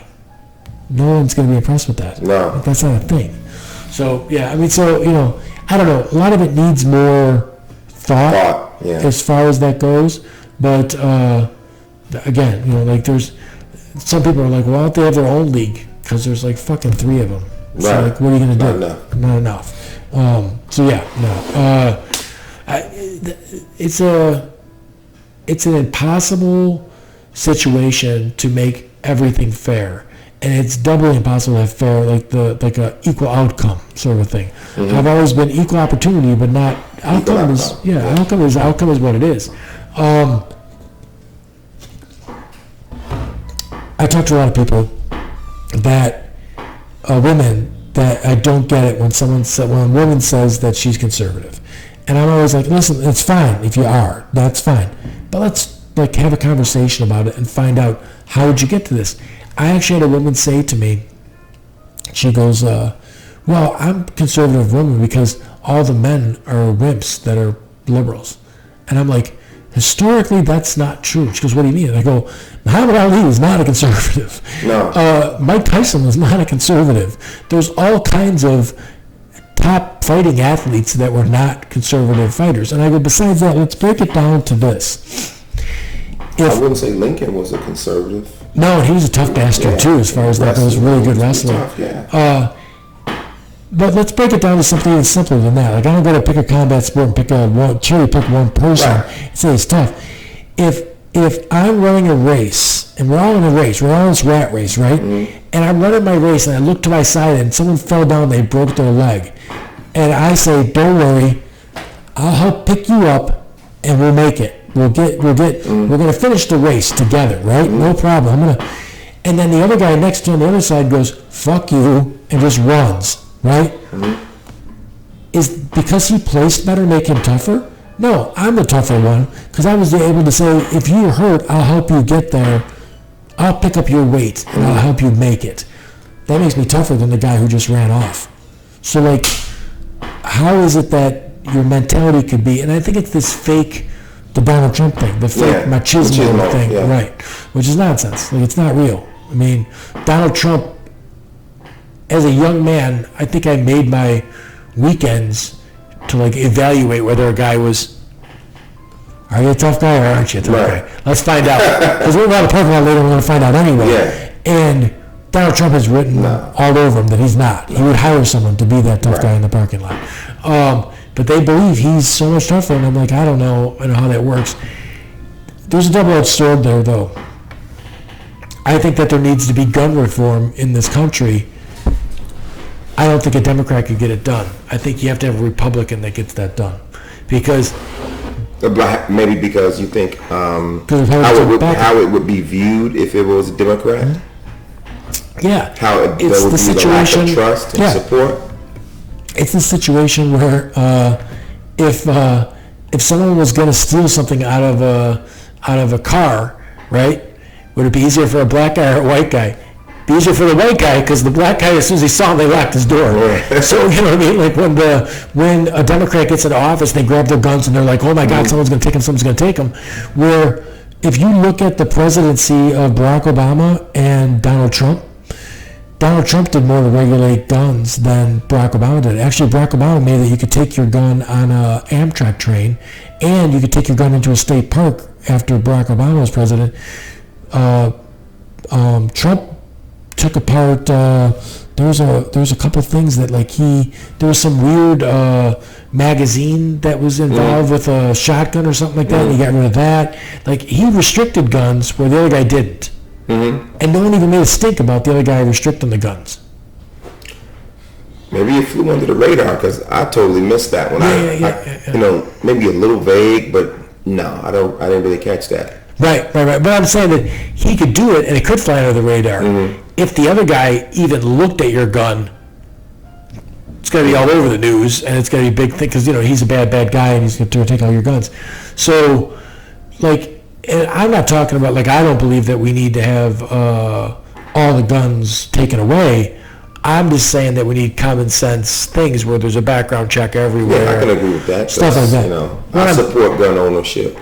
So they say that, including Republicans, like 80% of people, or even more than that, it's like 90% of people believe we should have universal background checks. The problem is some people on the right believe it already exists, and it doesn't. If you go to certain states, you don't need that. Like, you just, you know, show them your ID and buy a gun. So if a Republican candidate came along and said, we need to do this, we need to do that, and it was stuff that made sense, it was common sense. Well, if 80-90% of the population believes it is so too, then it could get voted in. Support it, yeah. Yeah, so, you know, I don't know. I mean, you know, I like to have someone like you on here because I'm certain, just looking at social media, you know, if there's, you would be more in touch with, obviously, the African community than I would be able to be in.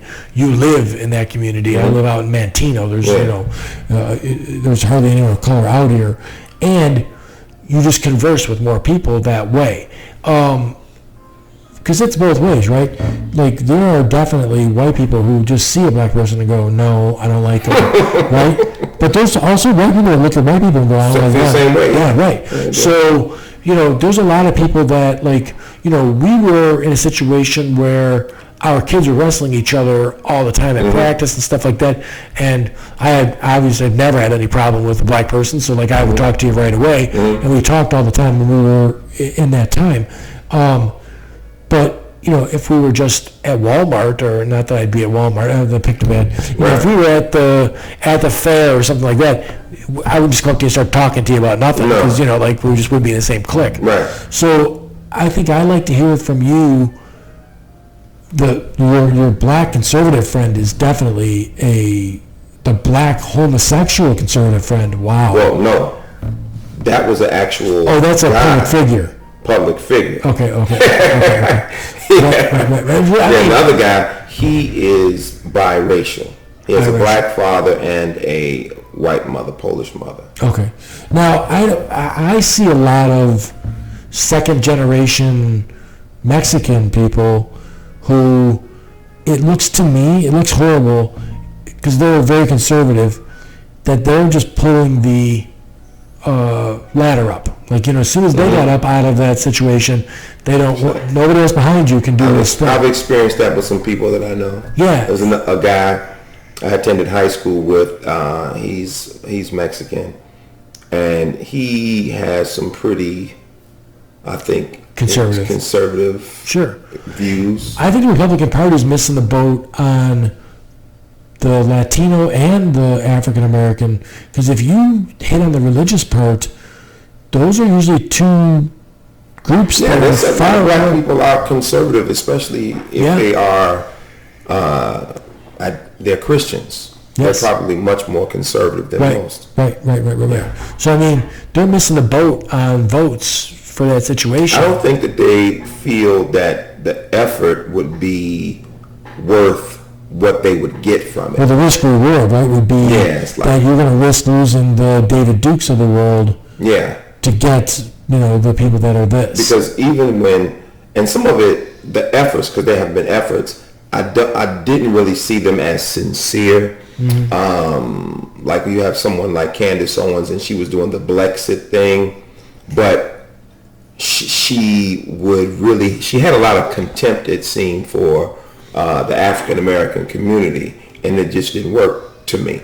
And also, some of the talk among some of the people that talk about, say, black people historically voting Democratic, they use terms like the Democratic plantation, which is extremely insulting and condescending. Sure. When you refer to someone that votes for a particular party as they're stuck on the plantation. As if you, so if they're the Sam Jackson character in the Django. So what would you be if they decided to vote Republican? You would be, what are you, like the promised land? Or a buddy of mine asked, and I'll ask you, see, it made sense. We were just having a phone conversation the other day, and he's like, when you look at the city and and everything else, there has to be a certain percentage of African American voters that are fed up with the progress that, and I'm not a Democrat for this reason, because I think the progress is too incremental, it's too small. But what I said to him was, listen, you have two choices. You have a choice of someone who's going to do just a little tiny bit for you, or you have a choice of someone who's going to do nothing for you at all. Like, they have no intention of doing anything for you. And his thing was, but the one's not lying to you, and the other one is. The other one's promising you stuff that they won't deliver on. But you got two parties. That's the huge problem, right? So you need more than two parties. What can you do? If you decide to vote, you have to pick one. And then another thing with the Republicans, when these conversations around black people and black voters come up, there has to be something that goes beyond the conversation of, Abraham Lincoln was Republican and the Republicans ended slavery.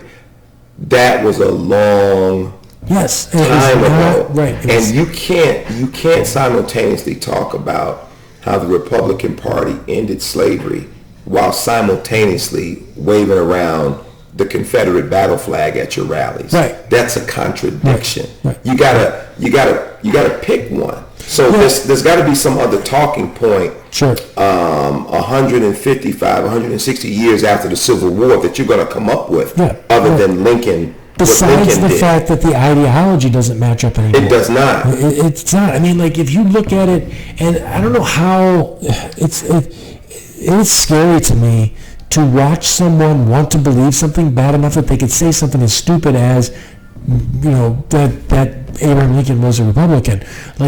That doesn't make any sense, because you know damn well when you are in a situation that your most racist friends are on your side when you're on this side. If I was in a situation and I showed up at a public library and there was a public hearing and I was like, no, it's like this, it's like this, it's like this, and I look next to me and there's a Nazi and he's saying the same thing, I'm like, whoop, I gotta pump the brakes, because I gotta make sure that I must be on the wrong side, because I can't be on the same side as you.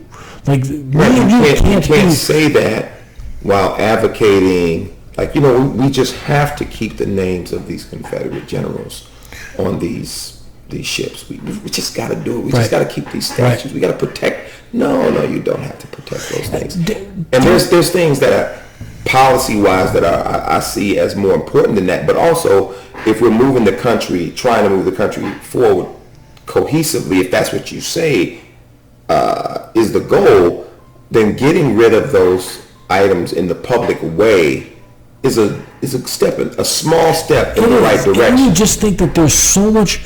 Those are always issues. For me, those are Dr. Seuss and Mr. Potato Head issues. I don't care about them. Like, they are not going to actually help. There's actually real problems in this country. There's people that get out of high school and can't read. There's all kinds of issues, that are in this country that are real. There's all kinds of inequality issues. There's all kinds of. My boys went to Lincoln Way West, and the first experience they had with the rich South and stuff like that schools, they were like, Dad, nothing works there. All there's holes all in the walls. All the lockers are busted.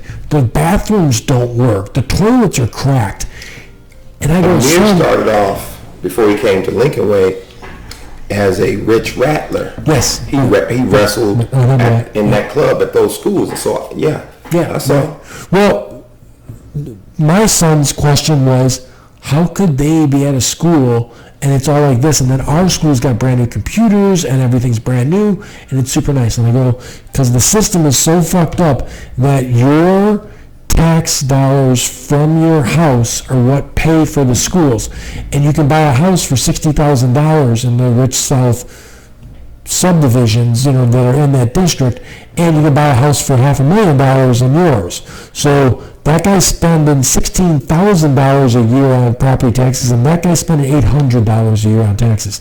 The schools can't, because there's no reason in the world why we just don't fund schools through the state equally. Yes. So, down the amount of students, that's it. You come from the west side. Our neighborhood school was in Austin, was of course Austin High School. So I went to Austin Middle School, but I went to Lane Tech for high school. Even within the public school system, there was a major difference between what Austin High School received and what Lane Tech received. Right. So, like, when I had this conversation with my conservative friends, I'm like, listen, you're in a race and you got to start there and they got to start way the fuck back there, and you're trying to make it like equal. It's not equal. If we all started from the same starting line and we all had the same, and some of it's like, I think sometimes proximity, right? Like if you get a mixed neighborhood and the guy that's of color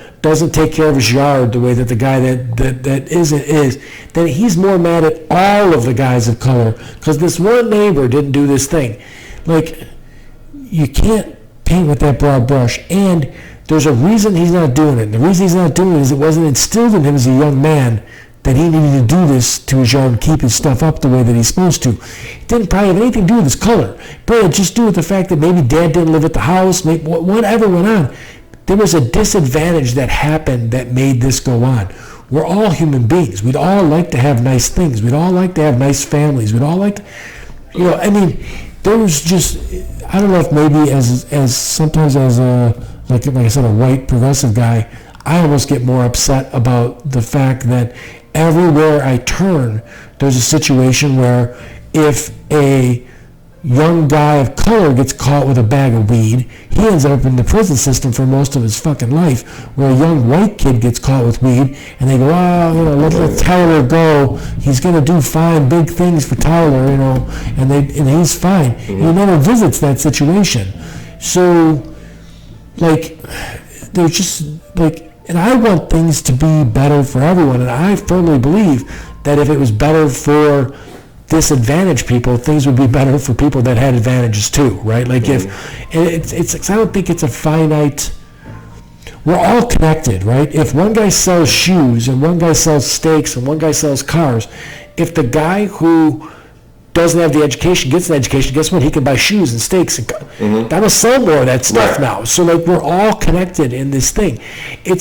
it's a look at it from the bottom up, where if we could just raise the bottom ships, everybody else in the system goes up along with it. You know what I mean? So like,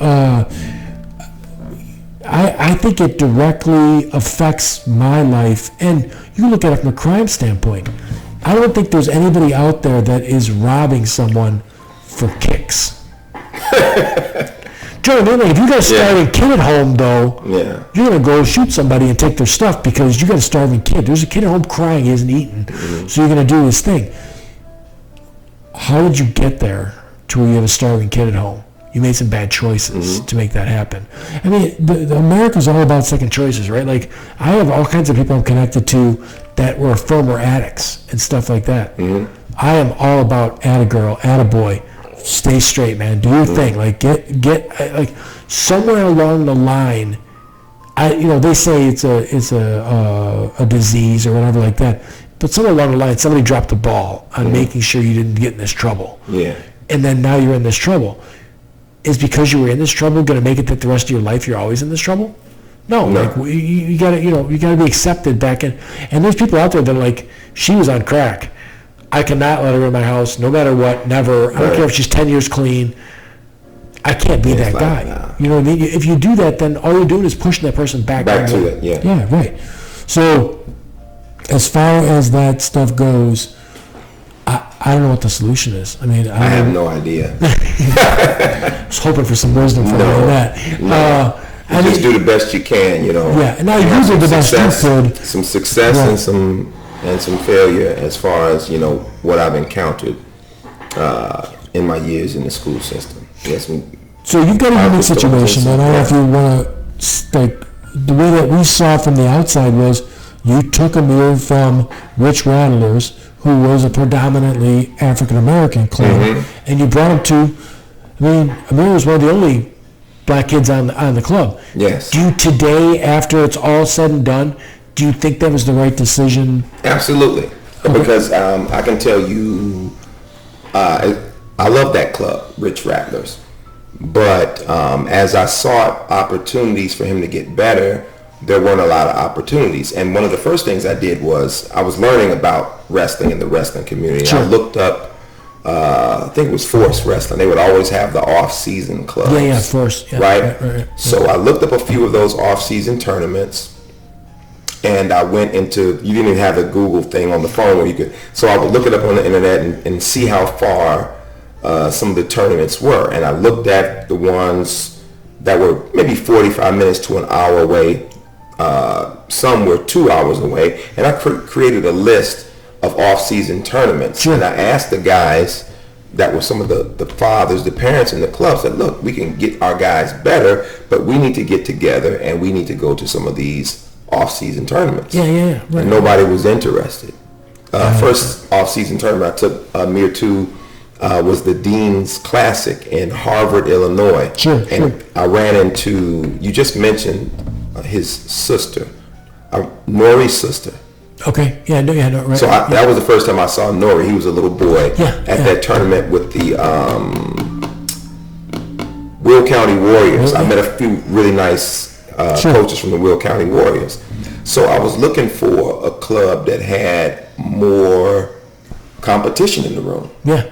I came over there for the Storm Wrestling Academy, and my intention was not necessarily to stay, but then I decided, I'm going to talk to Jeff. I was like, I'm going to considering putting my son here. And that was a long haul, man. Sure. You probably didn't know, but Amir was attending at one point, say, Whitney Young or South Loop Elementary. So I worked on the west side, but I lived on like 126th or 119th. So I'm driving to the west side, dropping him off at school, leaving work, picking him up, and driving all the way to New Orleans. And then getting out of practice at like 8 and then driving all the way back home. Now, that was for 4 or 5 years. The flip side of that is there were people that were taking their kids from like white neighborhoods or sort of white neighborhoods, and the one that could get away with it was the Algusins, but they were driving from Frankfurt, was where they lived,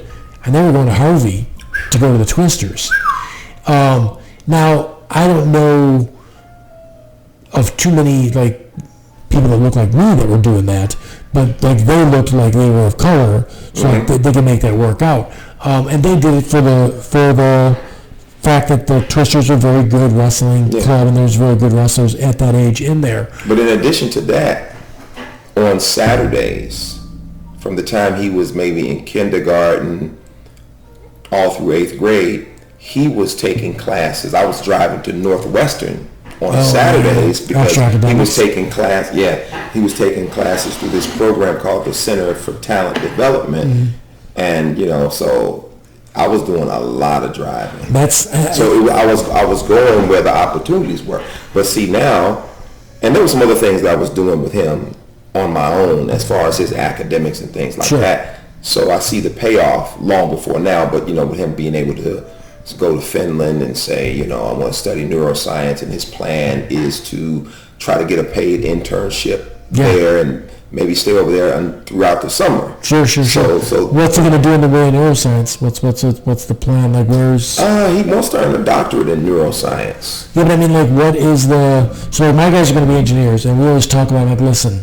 I think it's like research, some type of research opportunities and working in the field. I could not explain. I got two cousins that are one's got his PhD, the other one's working on his PhD, and the one just moved from here to DC. He's working for Fauci, and he's like working on different prescription drugs and stuff like that, as his career.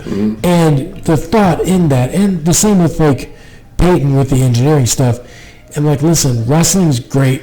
We love it. I'm glad that you're doing it, but you're not going to change the world with wrestling. Right. But you could be an engineer and be on a project for 25 years, and 25 years now we do something differently because you guys engineered something that's different. And obviously Amir being in neuroscience and me being a guy with a neurological injury, like maybe he developed something that is in that category. But the other part of it, as far as bringing him out to Lincoln Way, and even taking him to Northwestern, there weren't many black kids out there, and there were even fewer black males. Black boys. There were a few black girls. But in order for him to conceptualize being able to leave the country and say, I'm going to go to Finland and study, and there's not a lot of black people in Finland. And in order for him to conceptualize that and be comfortable with that and know that it's something that he can do, he has to get his feet wet. He has to be exposed to it when he's small. So that was the luck, thing too, right? Like you could have run into some assholes, right? You could have run into a situation where like some affirmation was given to Amir that like these fucking white people are assholes, and he could have been a guy that was like, I don't want to be around these people. I'm just going to go back. That happened. Oh, did it? Yeah. But not with me, obviously. But the thing was, it's like this is the world. You're not going to tuck your tail and run. Sure. You're going to go to get the opportunities. You deserve it. You're going to be prepared. Yeah. You're going to be ready. Sure. So just because somebody says that, they don't appreciate you, not literally in those words, they don't appreciate you being in that space, doesn't mean that you don't belong in that space. No, right. So you have to build up that confidence. It doesn't come overnight. It takes years. Well, my guys, I try to explain to them, listen, if you see somebody that looks a certain way and they're an asshole, it's because they're an asshole. Right. It's not because everyone that looks like them is an asshole. It's because that person himself has got problems, and they're just, there's some issue with them. So, like, they would never, and we definitely had it through high school with wrestling. When we went to some of those tournaments in Markham and stuff like that, you'd have people that wouldn't open the door for you, would be like, just mad at you and stuff like that, that you're here. And I'm like, hey, man, you just got to let that wash off. Like, there's something happened to them. It's got to do with you. I treat the same with a woman. I had very bad experience with women, but like if I did, I don't look at that woman and say, you're bad or all women are bad, or it was just the experience. It's a reflection on me. It's not. Something happened to you to make you this way. So like, what's wrong? When he was about 6 at Northwestern is when he started to first become aware of race, because he kind of, I was told by one of the teachers that he looked around the room and basically said, I'm the only black kid in here. He literally said it out loud. Sure. And in that same room, the teacher said, well, maybe you should, take him out of the class because he's not comfortable, and maybe he should consider maybe taking a semester off and then look at coming back. And I'm listening politely. I'm like, there's no way in hell I was doing that. No, right. No, he's gonna continue to go. Yeah. And he will be fine. Right. Well, and I mean, you're definitely an outlier as far as a parent goes, right? And that doesn't have anything to do with color. It has to do with, like, all kinds of people, when I put wrestling's hard. When I put my sons into wrestling, my mentality was they're going to wrestle for 2 seasons, and then I'm going to be like, do you want to wrestle? But the first 2 seasons, it was, you're just doing it. So like, and the idea was I felt like there was a 2-year learning curve, and you're 6 and I'm 30 something. So, I'm 36, you're 6. So I'm an adult, you're a child. You're going to do this for the 2 seasons. I never had a problem with them anyway. They always won more than they lost. They had fun doing it. But after that, it was on them. If you don't want to do it anymore, then I don't want to drive you here. Because, like, I'm not forcing you to do shit. But I had parents that brought kids to practice, and little Johnny was a great football player, great athlete. Someone on the football team said, yeah, the best football players are wrestlers, so bring him to wrestling. They bring him to wrestling. He comes in there, he's in the room, he's learning, he's doing good. They take him to a couple tournaments, he runs into hammers, and he gets beat, and his parents are like, we don't like this. Maybe it's just not Johnny's thing. And I'm like, you should just make it Johnny's thing, and then, be a parent. You're an adult. We were in the room. This was when he was with the Rich Rattlers, and he was getting his butt kicked. I mean, we could sit in the room. It was a very small room when we were sitting there, and the coach kept looking over at me, basically to see my reaction. He said, you all right over there, Dad? I'm like, no, give it to him. Yeah. Because the other part of it was, with him being very academically gifted, that sometimes I saw that if he did not have that social aspect or that rough and tumble experience, sure, that a lot of the academically gifted kids would be very, very socially awkward. Sure. And sometimes you would get bullied, and I did not want that for him. So the way I grew up, we grew up on the West Side. We were outside all the time. We had fights, sure, a lot. It happened. This is what happened. You fought with your cousins. You're the same age as me, right? I'll be 52 in June. Okay, I'll be in June. I'll be 53. So we grew up like that. But with him, like, he never played outside growing up without me standing right there. When I grew up, we were downtown at the movie theaters at 9 years old. It was a different time. It was. We were always running. So I had to do something to kind of socialize him to where he could build his self-confidence. Sure. So wrestling, I thought, would be great for that. And it was. Yeah, wrestling is the best confidence booster that there is, right? Because you can handle anything. Sometimes, I have friends that are wrestlers that are way overconfident. Like, just because you wrestled in high school, dude, doesn't mean you can beat everyone at the bar. Yeah. Like, calm down. Right. But I walked into the garage where the boys were like in 8th grade, and they're arguing. They're always arguing. So like, I'm like, what are you two idiots arguing about now? And like, we're arguing about who's the toughest kid in school. And I'm like, all right, who's the toughest kid in school? And Peyton looks at me and goes, well, it's either me or him. And I'm like, the fuck it is. Guys are like 100 pounds. There is guaranteed some 155-pound fat kid who will beat you up at school. Yeah. And they're like, no. And they're like, he doesn't wrestle. And I go, that doesn't matter. Right. He weighs more than 1.5 times you guys. Like, wrestling has weight classes. Size matters, guys. So, I thought that was funny as far as that goes. But that's how confident they were. They were that confident that like they could handle anything. And then, wrestling is, and people outside wrestling don't seem to get it. I'll post something on social media that, wrestling is one of the best things I ever did. It really, gave my kids this correlation between hard work and success and stuff like that. And people will chime in, well, any sport, and I'm like, well, okay, I'm not going to argue with you. It's not true. It's not the same. It's not the same. You can play on a state champion baseball team and be a terrible baseball player. Mm-hmm. You can play on a state champion football team, basketball team, and be not a hard worker. So that doesn't matter. You can still succeed. Like, you succeeded. You won the state tournament, but you didn't work hard. But most people have not experienced the sport. No, they have no. Right. My thing with wrestling too is, and as a coach, I don't care about the outcome. I have never cared about the outcome. And I got heat one time from the boy's mom because my one son, Garrett, went in and he lost a match and he won a match and wrestled horribly. And when he got off, I'm like, I don't know what that was, but it wasn't wrestling. It took 3 periods for you to pin a kid who didn't know what he was doing. Like, you've been doing this since you were 6. You're 11 years old. That was horrible. Get your head out of your ass. You know, you're supposed to at least escape and stuff like this, and he didn't do any of that. And the next match he goes out there, because he won the first one, you go to the good side of the bracket, and he loses the next match to a kid that was a good wrestler, a hammer, and fundamentally Garrett did everything the right way, and he lost.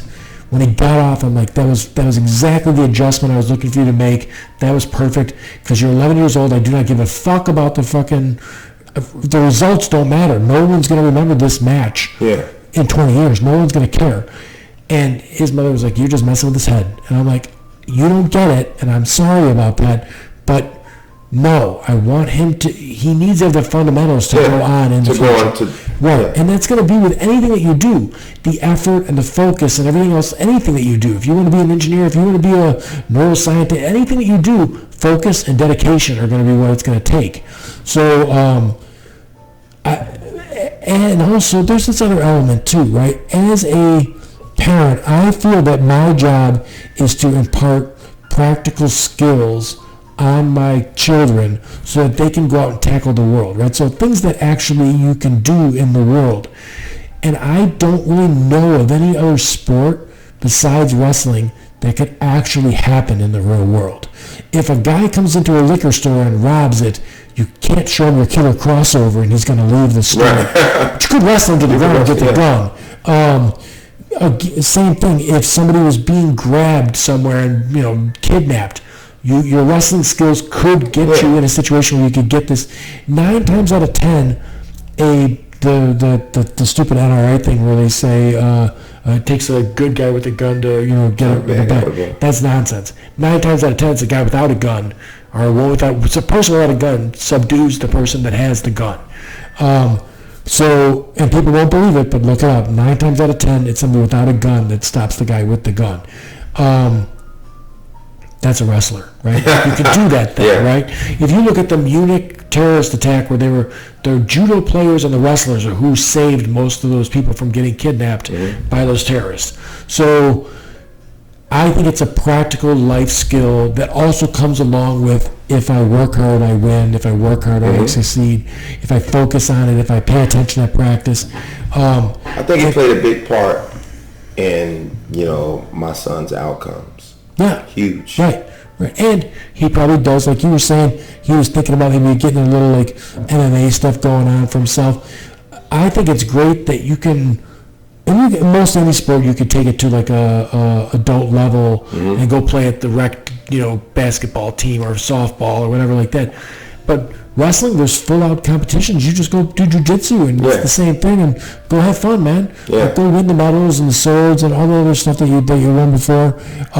There's a bunch of people that are former wrestlers and judo players that are teaching jiu-jitsu now. You know what I mean? They got regular clubs and stuff like that they're working on. So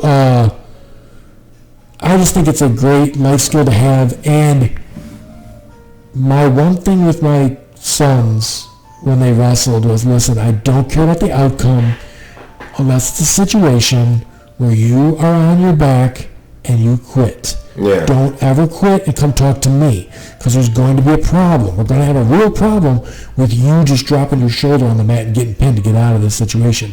You fight through that thing I don't care how fatigued you are. This is life. You fight through it. You don't quit. But any kid cannot, it costs you nothing not to quit.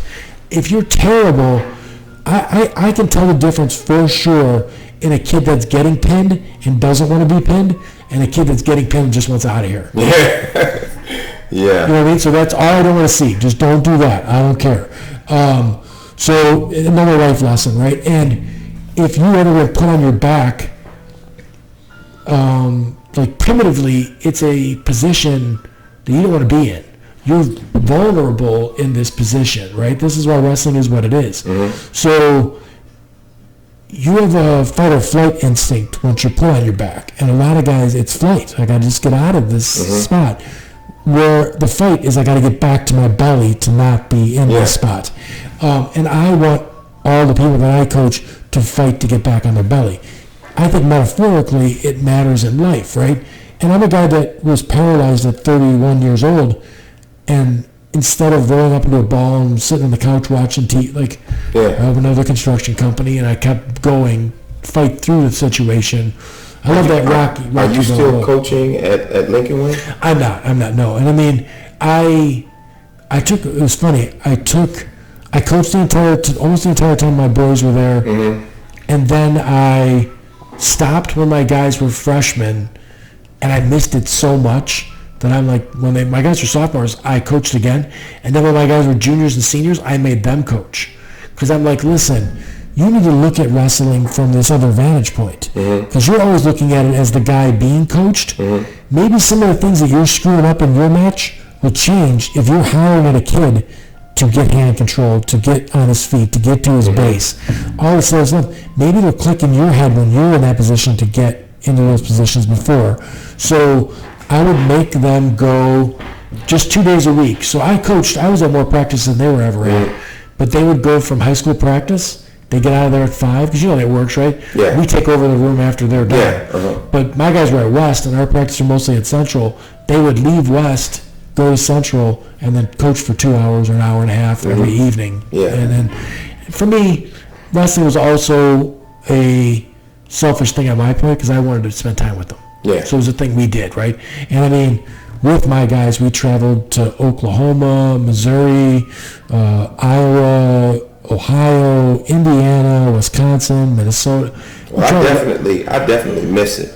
Yes. I definitely miss those tournaments and being there all day with him and being in the car and going to different states, and we would Making weights and then eating. and we get eating, and we would make it into. Sometimes we would go down before the tournament. One of the ways that I would have him cut some weight sometimes is we would go maybe the day before and go paintballing.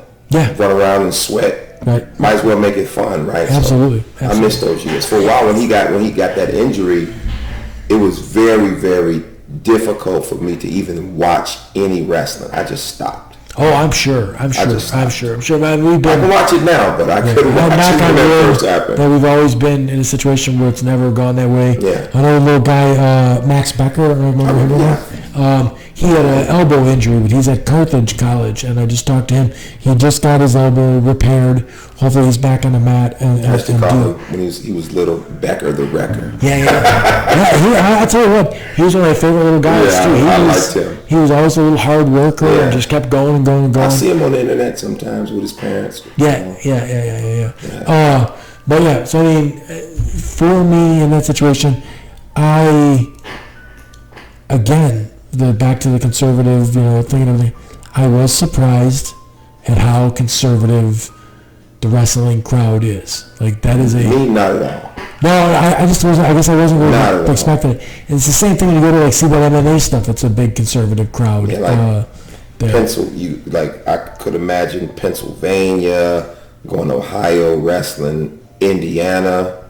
Yeah, it seems pretty conservative. And I mean, wrestling too has got that. There's kind of a racial class. That's a racial thing too, though. Yeah. It's a predominantly white.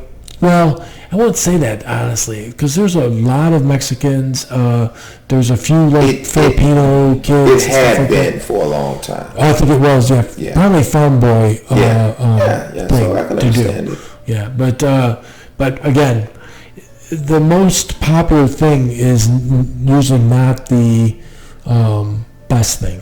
I mean, McDonald's is very, very popular. It's really not food. Yeah. It's not good for you and stuff like that. So, but I mean, well, we're almost 3 hours. Okay. We can wrap it up. I think I got a lot of good stuff from you as far as like I said, I hate to be someone who immediately jumps on you like, hey man, tell me about the racial thing and stuff like that. But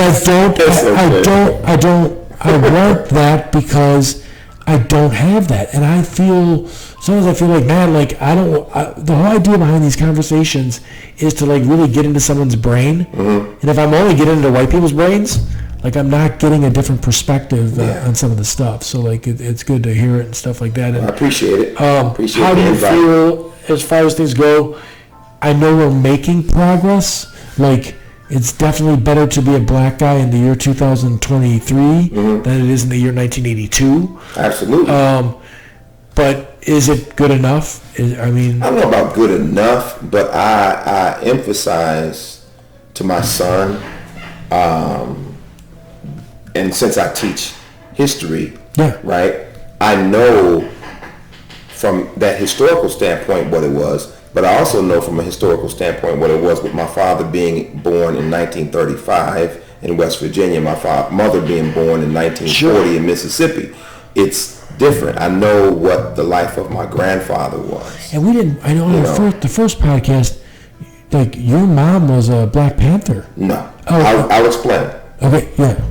My mother and father, they came up in, say, the 60s, coming of age, maybe they're in their 30s. My father was involved in civil rights activism and in college sit-ins and things like that.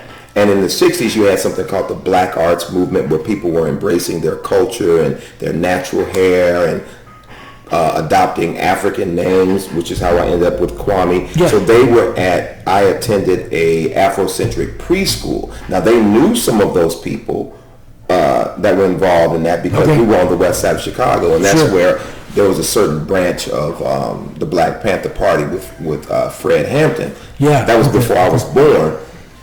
So their involvement in the cultural community goes back to the 60s and lasted for 50 years. So that was something that my father was very much. And there's some really great, they're making some really great movies about that stuff that are I think so too. Do you see The Black Klansman? I didn't see that one. Oh my God. But I did see Judas and the Black Messiah. So that's right in that Black Panther. Yeah, that's about the Black Panther Party in Chicago. Right. The Black Klansman thing it's mind blowing that like a black guy joined the Klan, but they sent a white guy in there to be the guy who joined it, but it was a black police officer who, when he talked to David Duke, right? And David Duke was positive that he was a white guy, and everything else. And like he goes into explaining to him that I can tell on the phone, because of the way they talk and stuff like that. And it was just like, oh my God, that's crazy. And then obviously they're making the movies that go way further back with Harriet Tubman, and I thought that one was so horrible. Really ironically, my mother, she was always involved in community theater. That was one of the things she did too. Community theater, black theater, did plays. I would have to go with her to rehearsals. After she had a business too. She had a thrift store that she owned, and we would leave her thrift store and she would go to her rehearsals at various community theaters. Sure. So she stopped doing that over the years, but like in the 80s, she began writing scripts and she would perform. She still does. She's supposed to do a show on the 26th where she performs as Harriet Tubman, full costume, sings, tells the story of Harriet Tubman. She does other African-American women, Ida B. Wells, and some others. So she's been doing that. What did they get wrong? What did they get so wrong in the Harriet Tubman movie? I just thought that it was just poorly done. I don't know if it was so much what they got wrong, but you can't always expect history, accurate history from some of these films. And I just thought it was, they kind of romanticized the relationship also between her slave master and her. Like there was kind of like a romantic undertone. Okay. And we know there were sexual relationships between white men and slaves, but they seemed to me they romanticized. Yes, yeah, right. And I didn't particularly care for that. Well, there are obviously movies where Jefferson was romanticized as being actually romantic with the slaves, and when you have that type of power dynamic, when you have a dynamic where someone cannot say no without the threat of violence, then so it's not romantic. So you have this sanitation of what some of these situations Yeah. were. So that's what I thought was wrong. Now I could, like when I get to see a film like that, I might say, you know what, I can use this scene in my class. I can use this scene and we can analyze it. But I couldn't show that whole film because I just thought it was just a poorly done film. Right, okay, Yeah. I mean, I know from what I see and stuff like that. But like I wouldn't. For me to critique it would be just a stretch as far as that goes. Oh yeah. There was another one that I saw that was I can't. Oh well, then we had that whole thing with I guess it died, or I don't know if it's dead or not, where they were going to put Harriet Tubman on the back of the $20 bill. $20 bill. Yeah. And people lost their minds. Yeah. About that, and I just don't understand how that happens. There definitely needs to be, like, there are black characters in history that just don't get the press that they should have gotten. I mean, there are black guys that settled the West and stuff like that, and you don't hear about that stuff at all. Which is, it's strange. But, they've been making those movies about that kind of stuff for a very long time. Like, they had a movie Silverado that had Danny Glover in it. I remember seeing that as a long time ago. I saw it. That was Kevin Costner. Yeah. I think that's one of the first, like, black cowboy ones that I ever saw. And now they've got a bunch of them out there. The Bass Reeves. Yeah, TV show. Yeah, that's new. That's just new. I haven't seen that yet. But is that the English? He played Dr. King in a movie, the Selma movie, and like with those films, I remember my father taking me to see Mississippi Burning as a kid, which was a very entertaining film, and I still enjoy it as a film now. Mm-hmm. But I remember him saying, I may have been 9 or 10 years old after we watched it. He says, "Understand this.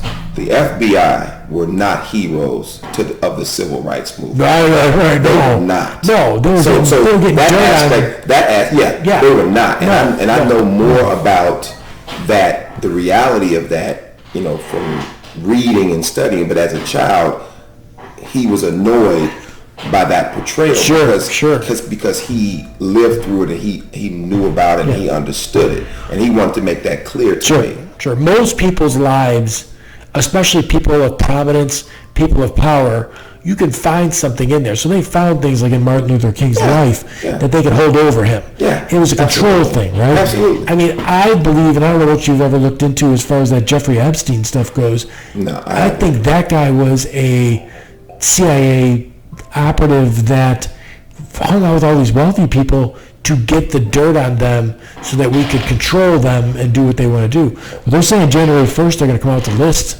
There was a book I stuff. read. It was called J. Edgar Hoover, The Man and His Secrets.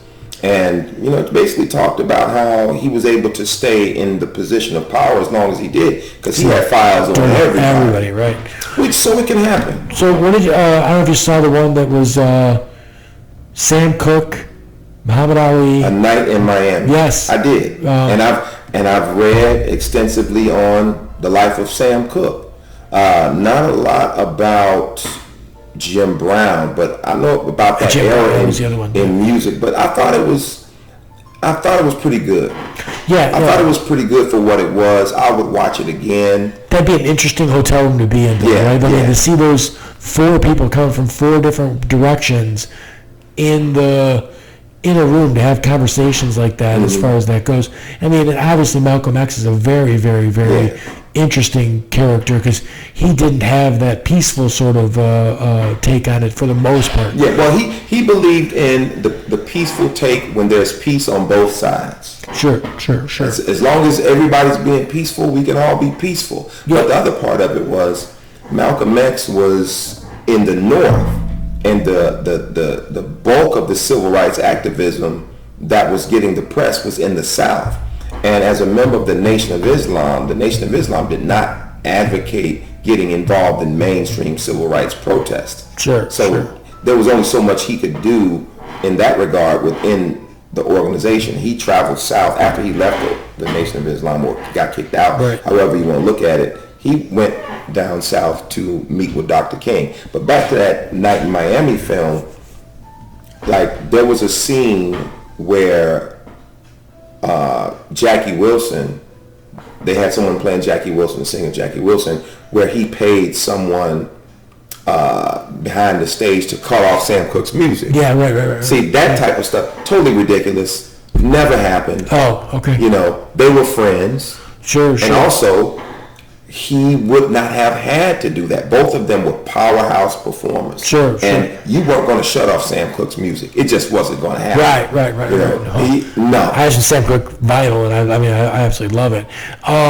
So, like, the arts can probably also be on one, you know, a movie or a novel can be great and historically helpful to help people understand stuff, but there's also ones that got to drive you nuts, right? Driving Miss Daisy's got to be a fucking, like, that's a mess. And I think the intention of the people making the film was to show this relationship between this thing. But then the other one that's just like that, but it's different, is that one of the Green Book one that just came out that not long ago. And I didn't see that. I've only seen portions of it. And my parents had a Green Book in our house. I saw that growing up, but I had no idea what it was for a long time growing up. I never even opened it, but I remember seeing that cover. And then when that film came out and they were showing these Green Books, I remember seeing them in our home. Right. Not that they used them, but it was a historical document. Yeah, no, right. It's something that actually existed. Mm-hmm. I mean, and I think it's good coming from the where I'm coming from, to have, even if it's not a good representation of what happened, it's good to have something that, you know, it's kind of wild, like opens the conversation. Yeah, opens the conversation up. I like them. Maybe gets a white person to look at it. I like them for that reason, white or black, to get them, because even though sometimes these movies are bad, it's like, okay, it at least gives some attention to this particular person or to this particular topic, which I think can be helpful. To get people to read or to look up some things. I like it for that reason. It's really wild when, like, you know, I have friends that are racist, but if they know someone of that race, if they know a Muslim person, then they're like, oh, but not that guy. I'm like, oh, wait, dude, you know, you can't paint a broad brush with everyone and be, but not the one you know. What if the one you know is like most of the people? Yeah. Do you know what I mean? Like, I always kind of searched it out. I had a limo ride that was for this study, and I was before, like, right after I got injured, and it was before I was driving. So they were sending like a Lincoln Town car with this guy to come get me, and the guy that was coming to get me was a Muslim guy. And I, at that time, was in a Bible study where I was learning scripture and stuff like that. And I'm like, hey, you know, I'm in this Christian thing, but, like, you know, I see you're a Muslim. I go, do you mind, like, can we, you know, we had conversations every time about it and stuff like that, because, like, I want to learn. I want to know what that is. And I'm amazed when I talk to some people that are like these Christian nationalists that don't understand that that's the same God. Yeah. Like, Jesus is in their book. Yeah. They're like, no. And I'm like, yes. It's not a different, even the God of Jewish people is the same God. It's just that veered out. It's a branch of that thing. One of the things that, like, when this is in undergrad and grad, when we were studying history, is they were teaching us to branch out as far as what we looked at, as far as what we read, looking at things that did not necessarily correlate with our existing worldview. Sure. Right? And read about topics that are not necessarily like, you're not reading it for I just love to read about this. Sure. Right? One of the books I'm reading right now is called The History of the Confederacy. You know, so, sure. And it's extremely interesting. Right. Now, there are some books that have been written, but I think there needs to be like a really good movie made about the whole Rat Pack thing, right? Because they had Sammy Davis in that group of people, and at that time, there was a lot of places where he couldn't be in the front of the place, he couldn't be at the hotel, and even though, again, it's incremental, right? So, like, I'm sure Frank Sinatra, for the time, was very liberal, but if he was a young man today and had the same views, he would be on the other side for sure. But, you know, they fought real hard to make sure that if I'm going on that stage and he's going on that stage and stuff like that. And I think that people need to like, again, be around that sort of thing.